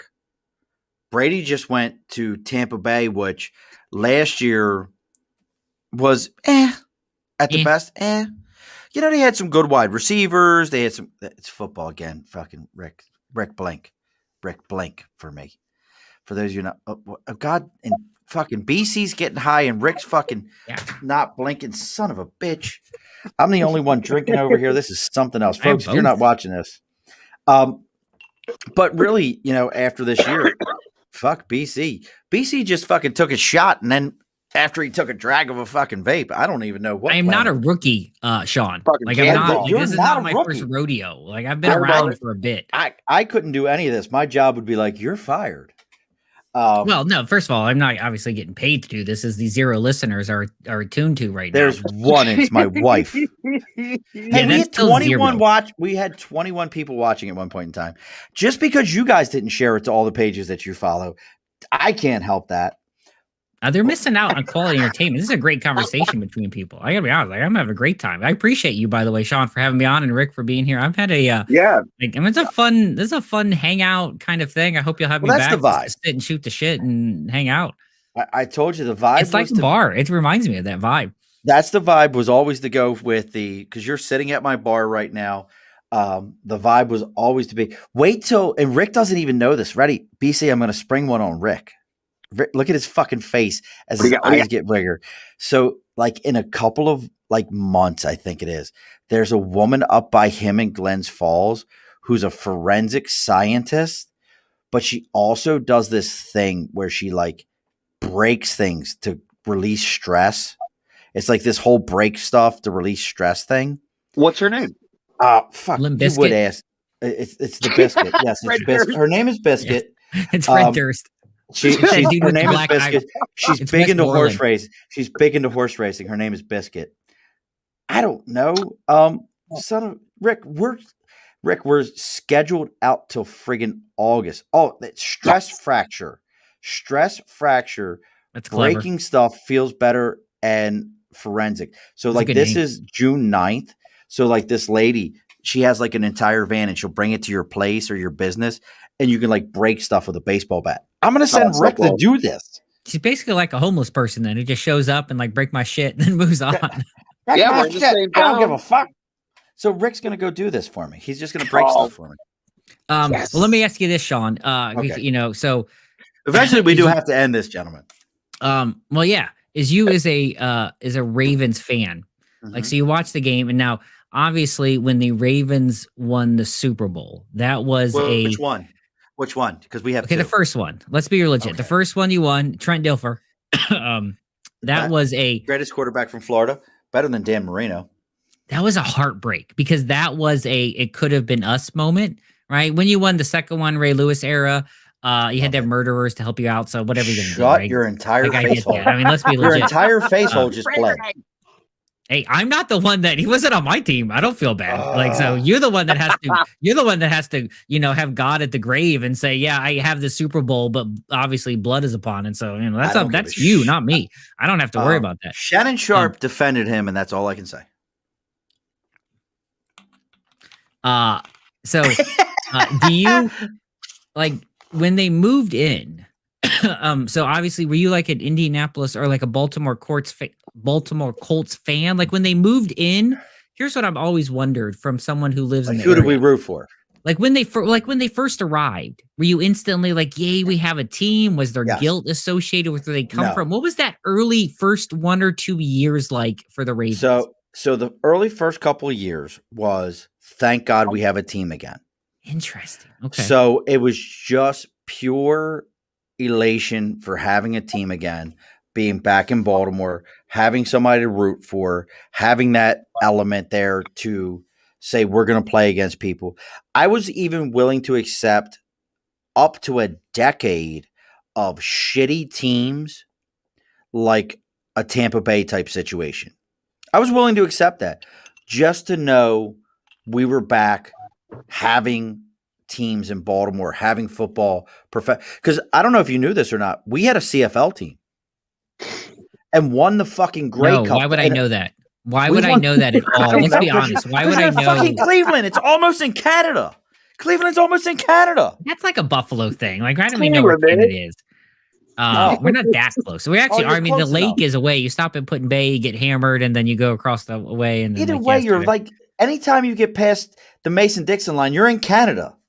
you can see Canada from the shores of Lake Erie in Cleveland on a very, very, very clear day. And Putin Bay is this little island that sits about an hour off Lake Erie, probably several hours for Canada, which is like this little island. It's basically a party island. I don't know if you ever heard it. This is literally an No. island. This shitload of bars. People go there to party. And you can also see it's got the McKinley Monument. Kind of some battle happened. I don't know. I'm not a historian. What am I? I'm an idiot with a microphone. But Both yeah, of it's us. just you can see Canada on a clear day from Cleveland. But yeah, so like it was just a joy to have a team back in the city. Because like I said, we had a CFL team. We won a Grey Cup in Baltimore. Like, and they actually attempted to call that team the Colts, and it ended up being called the Mustangs, I believe it was. But we had a CFL that well, the NFL sued and said you can't have the Baltimore Colts in Baltimore for the CFL. Here, Rick, for you for a moment. Here, Rick. Somebody wants to say hi. Hold on. Let's say, BC, this is my bride. Is that our one listener? So is she no longer listening? And she always listens to anytime Rick's at a show. Hi, April. He said hi, April. So, but yeah, thank you. You're welcome. Is this just more ice? Are you watering down your tulips? I just needed ice because I'm actually out of. I have one Pepsi down here, which is. You go Pepsi. I go straight. You go mixer with that stuff. I do. Yeah, I figured as a Ravens fan, makes sense. You'd have to put a little something and take the edge off. You can't just drink it straight like real. No, I feel you. Says the guy smoking a fucking joint. Says the guy smoking a joint. Like I've already known. Yeah, I'm living my best life in Cleveland, Ohio, as a Browns fan. What are you doing over there as a Ravens fan, drinking with mixer? Winning Super Bowls. I'm sorry. Touche, good sir. Touche, good sir. Douche. All right, so here's a question to you Rick's guys. Frozen a fucking again. Yeah. Rick, every time you turn your phone, you freeze. Here's a question to wrap up. I'll put a question to you to wrap up because I have. As I knew that I was getting on the show, I thought about like a sports bar and being in that, and I have a lot of great memories of watching sports in a sports bar. So I'll give you a couple of mine, and then let me hear yours. Someone I would imagine watched a lot of sports. It's so funny, Sean, because I'm a huge comic book nerd, and I have so much more to talk about with that, but we can get into it anytime you want. Rick and I will come back to your show. Well, let's do this. Yeah, we'll have you on my show, and we'll continue comic books. But sports bars, I have two very distinct memories. First, 2002, this place called Brewbaker's Bar, not an Italian bar, terrible food, cheap beer though. Watching the Ohio State University, John Cooper beat the University of Miami in overtime. What's his face? Willis McGee break his knee, I believe, in that game. Crazy moment. And then having it end and win, and then literally dancing and hugging strangers, like with no random moment, like just celebrating with people I'd never known before. And then the second would be, and while it's not a singular moment, the 2016 Cleveland Cavaliers playoff run against the Golden State Warriors. My friend and I, the majority of those games were watched in two sports bars, On Tap and BW3's, little shout out, just watching them. And while the very last game, because of circumstances, was actually in our house with the two of us, watching a game, a championship level game, or a game 4, 5, 6, 7 playoff game, a closing game with 100, 250 random strangers. It's a pretty weird elation to feel that. I like to watch, even sometimes I'll go back and watch the Cleveland Cavaliers. They have these watch parties, right? Like in the parking lot of the arena. And so there's several like 100 people when Kyrie hits the shot or when LeBron hits the block, watching a big group of strangers hug and celebrate and cheer and dance for a sports moment is an amazing feeling, and really a sense of reminder of what humanity is all about, right? So I don't know if either one of you, Sean or Rick, maybe you for sure, Sean, have a moment where you remember like being in a sports bar, something awesome happened, and you're like, did you have a sports bar moment that you can think of? So I have two. All right. Rick, you know what sports are, right? Like we're just staying with it. He's like, there was a character that played for the Gotham Knights in the comic book. So and folks, Rick likes sports. I just pick on him. I believe Booster Gold was a big athlete back in the DC century before he came back to the thing. When the year I just dropped a Booster Gold reference on your show. 2040 Booster Gold. He was a professional athlete. Cyborg, we just learned. He was always part of his backstory, but kudos to Zack Snyder for bringing it out. That's a whole another thing. Cyborg was the biggest, really, and it's totally sidetracked. I apologize, but the biggest character arc that I was surprised by in the Zack Snyder cut was how much attention they gave to Cyborg. Well, you can also realize that Cyborg is also the only character in the DCU that's in everything. Doom Patrol. So yeah, I mean, he shows up everywhere. Yeah. He's in Doom Patrol. He's in Teen Titans. He's in the Snyderverse. He's in everything. Nothing doesn't have Cyborg in it. He's the one element that they have brought into every piece of it. Booyah. So my two biggest sports bar moments would be a place called Swinix. Sergeant Major Swinick just passed away this year, and it's a bar in Jacksonville, North Carolina. And Swinix is known for the fact that Sergeant Major Swinick required Marines when they came in his bar to be still dressed in appropriate civilian attire. You better have better have pants on. You better have a collared shirt on, or you're not coming in my fucking bar. Ooh. Old school. And watching the Sammy Sosa and Mark McGuire race, watching that. And the other one, which is completely sidebar, would be Christmas Eve. My father and I sitting at the bar after he got done playing a card game. And a gentleman sitting next to us, who I couldn't tell you his name if it meant my life, continuing saying, motherfucking Murph thinks he owns this bar. Fucking Murph. And me looking at my father and going, Dad, I ain't going to be one more motherfucker. And the guy going, motherfucking Murph. And I pushed the stool back and I said, you want this fucking, and about as the word came out of my mouth, my father reached out in front of me and punched this dude right in his mouth. Wow. And that began the bar fight. My father and I fighting this guy and some other folks. And yeah, that's my other sports bar memory. Mine are much more like celebration. My first date with my wife was at a dive bar to watch the Pro Bowl. I don't know who takes their wife to watch the date to watch the Pro Bowl. That woman. She was me and my father whooping the motherfucker's ass. And for the next year, my dad called me this asshole keeps coming to the bar talking about I'm gonna bring my kid and we're gonna do something, blah blah blah blah blah. And then having to tell my father to shut his mouth as the police showed up, and I'm like, Dad, shut the fuck up. Yours are way more violent. I gotta get back to base, and you're running your mouth. Please, Dad, shut up. Yeah. Do you have any happy stories, Rick? Jeez. I go to sports bars and eat wings. All right. Favorite wing sauce, go. Favorite wing sauce, the hottest they have. Give me. Are you like waiver hot? Like sign the waiver to eat it hot? Oh, yep, no. I've done that before. That's stupid. Come on. Who wants to enjoy it? Give me a nice flavor. All right, a little bit of flavor. I like Quaker Steak and Lube. I don't know if you have that out there. Louisiana Liquor is great. I love a good garlic parmesan, maybe a little spicy side. That's my favorite. I don't like if it's what do they call it? The Scoville unit. When it gets to the lips burning, unenjoyable thing, that's not for me. Here, I'll do this. Let's end on this. I have a reference for anyone that's eating wings, eating something hot. You got to be careful when you're eating. So, for example, I used to be an avid dart player. Still am. I'm a pretty I love darts. Soft darts. tips or steel tip? I played both. I played in league for many, many, many, many years. My current addiction is disc golf. As you can see behind me, I play a lot of disc golf right now in leagues. But when I was younger, and I still do, I will play. I played steel tip for many years. Akron became a soft tip area. Steel tip is not as cool around here, but I love steel tip to this day. This was at a soft tip league though. So we had league night. We'd play in these dive bars around the city, every night. And I once sat at this dive bar and was eating this jerky, right? It was a little bar jerky. And hey, you got to try it. It's super hot. I'm like, I love hot stuff.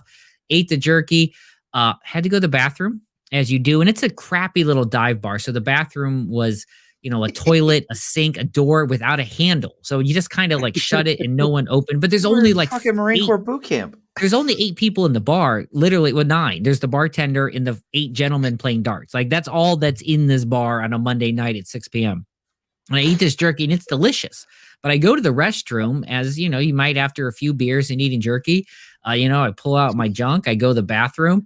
I wash my hands. I sit back down. I'm waiting for my turn. It's about 10 minutes later. It's my turn. I go to throw and I'm getting a little uncomfortable, right? I'm God, between my legs, it's starting to feel awkward and burning. And so I go to throw and I'm just I'm starting to tear up, something's happening. And I go into the restroom And I'm literally like, I'm crying. Like, it's so painful. And I talked to my friend and I was like, I don't know what's happening right now. I think I have an STD. I'm trying to think of all the girls I had sex with. Like, how does this randomly happen in this moment? And he's like, did you wash your hands after eating that jerky? I was like, no, I just ate the jerky, went to the bathroom. He's like, yeah, you probably got some of those oils on you. And it turned out to be the case. And it was so hot. I sat and I can't do this description justice right now. So it's a dive bar. I have my foot up against the door so no one will walk in. My pants around one ankle and my junk in like a bag. No, right now, I have pants. They're complete. No, I'm on. Look, at this moment, Sean, it's on fire. I care nothing about social decency rules. I just need to cool down my crotch at any cost. Right. So I have my pants off. I have my foot against the door. I have it all up in a sink, hot water, cold water on, just like shoving it like I'm having sex with it. Like, oh, please stop. Like splashing it. Oh my God. Tears down my eyes. Needless to say, I didn't shoot well that night. So if you've ever had wings or jerky, before you go to the bathroom, wash your hands. Wash your hands. Don't rub your eyes. If you have to sign a waiver like Rick to eat those, wash your hands. Before you go to the bathroom. It's a life lesson that I learned in my early 20s that I will never, ever forget. And there's no better way to end the show than on my burning crotch, Sean. Oh, that's so great. Burning crotch. Burning crotch, my dick's on fire. It was that I night, don't man. know how to set your desire.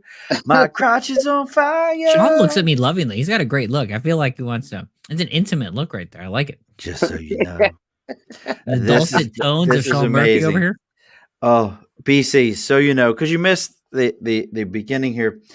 I'm going to go to the show closer here in a moment. I'll send you to, so look, we're getting a little behind the scenes. I'm going to send you to our green room. Don't log off, but I need you to tell everybody if they want to find you, BC, they want to find Wayward Planet. I know you said you're doing some rebranding here. We're way into this. This is my longest show. Good God, my wife's she's already. That's what I like to think. I don't if it's not over 2 hours, I figure it's not a good podcast. Like it's got to go. Yeah, well, getting deep, like dirty fingers, like stink finger. So BC, they want to. Are we ever going to know what BC stands for? Even it's really not a mystery. It stands for Brian Christopher. It's literally. It is a mystery because I asked you the first time when I sent you the message. Hey, yeah, I'd love to have you on the show. That's like a good band name, though. You just got to keep building the mystery behind it. You can't give out the goods the first thing. Like a band will be like, "Oh, mate, we don't know how we really came up with the name, but it was like this one day." It's like that, right? It's a bad. Right. That's a terrible. She stopped listening. She's an hour not. She's ago. already gone. She's an hour ago. She's like, these dudes are losing. Stop playing snooker. She's out playing snooker right now. So no, it's just a nickname I picked up that I just kept for a long time. So if they wanted to find you, my wife is the only one that's still watching right now. But maybe somebody will listen to this. Even she's bored. Yep, she is. She's done. She did bring me ice though. So and that's why it's awesome. So where can they find you at, BC? Well, clearly, Wayward Planet is the podcast I have right now. In addition, Behind the Dock, both of those are available. Behind the Dock podcast, waywardplanet.com, socially. At Wayward Planet, anywhere, Facebook, Twitter, Instagram, which I just, as I said earlier, if you listened to 2 hours ago, post at minimum. So don't look for interaction on there at all. As well as Behind the Dock Pod. We do have some exciting stuff. I got 2 new shows coming out soon. That we'll talk about, and YouTube. We've just started recording in video for our Wayward Planet. So we haven't launched yet video, but that'll be launching soon. So that's exciting as well. So waywardplanet.com, all that good stuff. Rick, where can they find you? Any shows coming up? I've got 2 shows actually coming up this week, both at Jack's Food and Games in Killington, Vermont. I got myself solo tomorrow night, and then with my drummer as the Idiots on Saturday. Gotta love the Idiots. What do you play, Rick? Like, what's your instrument? I mainly play acoustic and sing. I do have another band where I play electric. Nice. And at some point, we're just going to let you sing one day, Rick. We're going to have to get you singing on my wife. Okay. Look, my wife's secret crush is with Rick. She likes to watch him sing. I feel like we're getting a little personal here. I feel like weird shit's about to happen. It could happen. It's been known to happen. It wouldn't be the first time things have happened. Oh, well, I feel like we're definitely deep in the liquor. There's like some personal shit's coming out right now. This is about to get ugly. This is about to be shit you regret saying.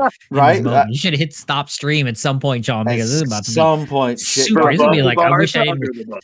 You know, we talked about earlier about how I wish I didn't happen on camera back in the day growing up. Like, we're living it right now. Right at this moment. Fuck, I wish I would have hit stop stream 10 minutes earlier because Son it of got a bitch. super awkward. So, all right, there, I look at my Silver Surfer and I'm like, no. Well, I it's don't better know. than saying look at my cervix. All right, folks. And as we always know, we have our Instagram at Above the Bar Podcast, Twitter Above the Bar Above the Bar for email, the Above the Bar Podcast at gmail.com. If you're listening to this, you got into it. Hope you enjoyed it. Hope you lasted the entire 2 hours. Make sure you hit that like button. Make sure you hit that share button. Make sure you give us a 5-star rating. All the above, all those little things that we hit 21 viewers at one point in time, and I appreciate everyone. And for all my listeners, normally I like to do this at the beginning. Rick has missed this. We're trying to get big in Kenya. We had 5 downloads in Kenya over the last week. My goal is to have Kenya be my Hasselhoff moment. I'm trying to get fucking big in Kenya, motherfuckers. So, all right. Since we're drinking, can I just tell you a really weird, random thing, podcaster to podcaster? yes. So I have a service, right? Whoever hosts my podcast, the software I pay for, and you submit to a variety of platforms. Right. We all submit it. I did one a couple of weeks ago out of no really thinking for the country of India. It literally changed my scope. I am huge in India. I have no idea why. Motherfucker, big in India. I am huge in India. You'll have to tell me what the hell that was, because I would like to be big in Kenya. That's my goal. I still have a pretty small show. I'm like you, Sean, right? We're still small, still Yeah, we're just trying to, we're having fun. Clearly, I don't know if anyone's listening. They're probably not. There's so 2. Just to keep it real, in 4 days, and this is a mind-blowing number, in 4 days, I have 3,000 downloads from India. That is a mind, like, it was. Bro, I don't have 3,000 downloads ever. Yes. No, me either. You don't understand. Something weird happened, and I don't know. It doesn't equate to anything, clearly. And your bank account's empty as fuck right now. Yeah, it's still empty because it doesn't take whatever denominations in India.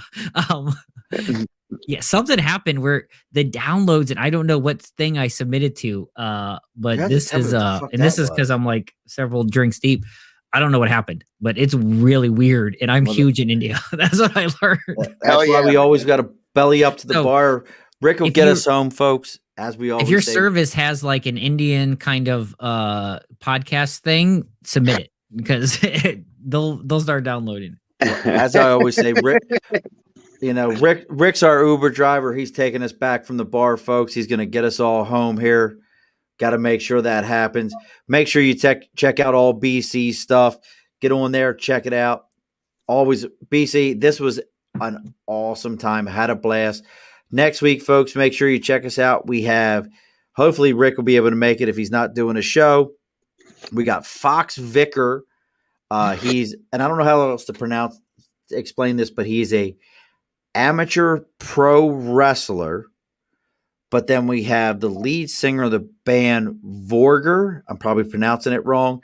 It's a death metal band who is a death metal singer, a wrestling aficionado, and a flat earther. Oh, that's a lot happening. There's a lot unpacking. There's a lot happening. Bring me that baby. And Rick, before we get too far, this baby was hiding out with my other kid. Oh, like a mammoth. Oh, look at that big boy. Look at that baby. That's a 13-pound baby right there. Woo. I don't think my 2 weigh 13 together. They might. Yep. Yeah, I have gone. We have 2. He isn't high. Mine's black and white. He's about 13. I have a 13 and like a 10-pounder. So I have two 13s. They're coming correct. They always tell you, come correct or be corrected. BC, we're going to go ahead and get out of here. BC, you get the last word here. That's a lot of pressure.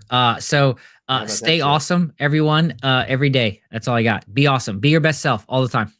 Alrighty, folks. Be sure to push your stool in. This has been an Earplug Podcast presentation, found on earplugpodcast.com, iTunes, SoundCloud, and wherever your favorite podcasts are found.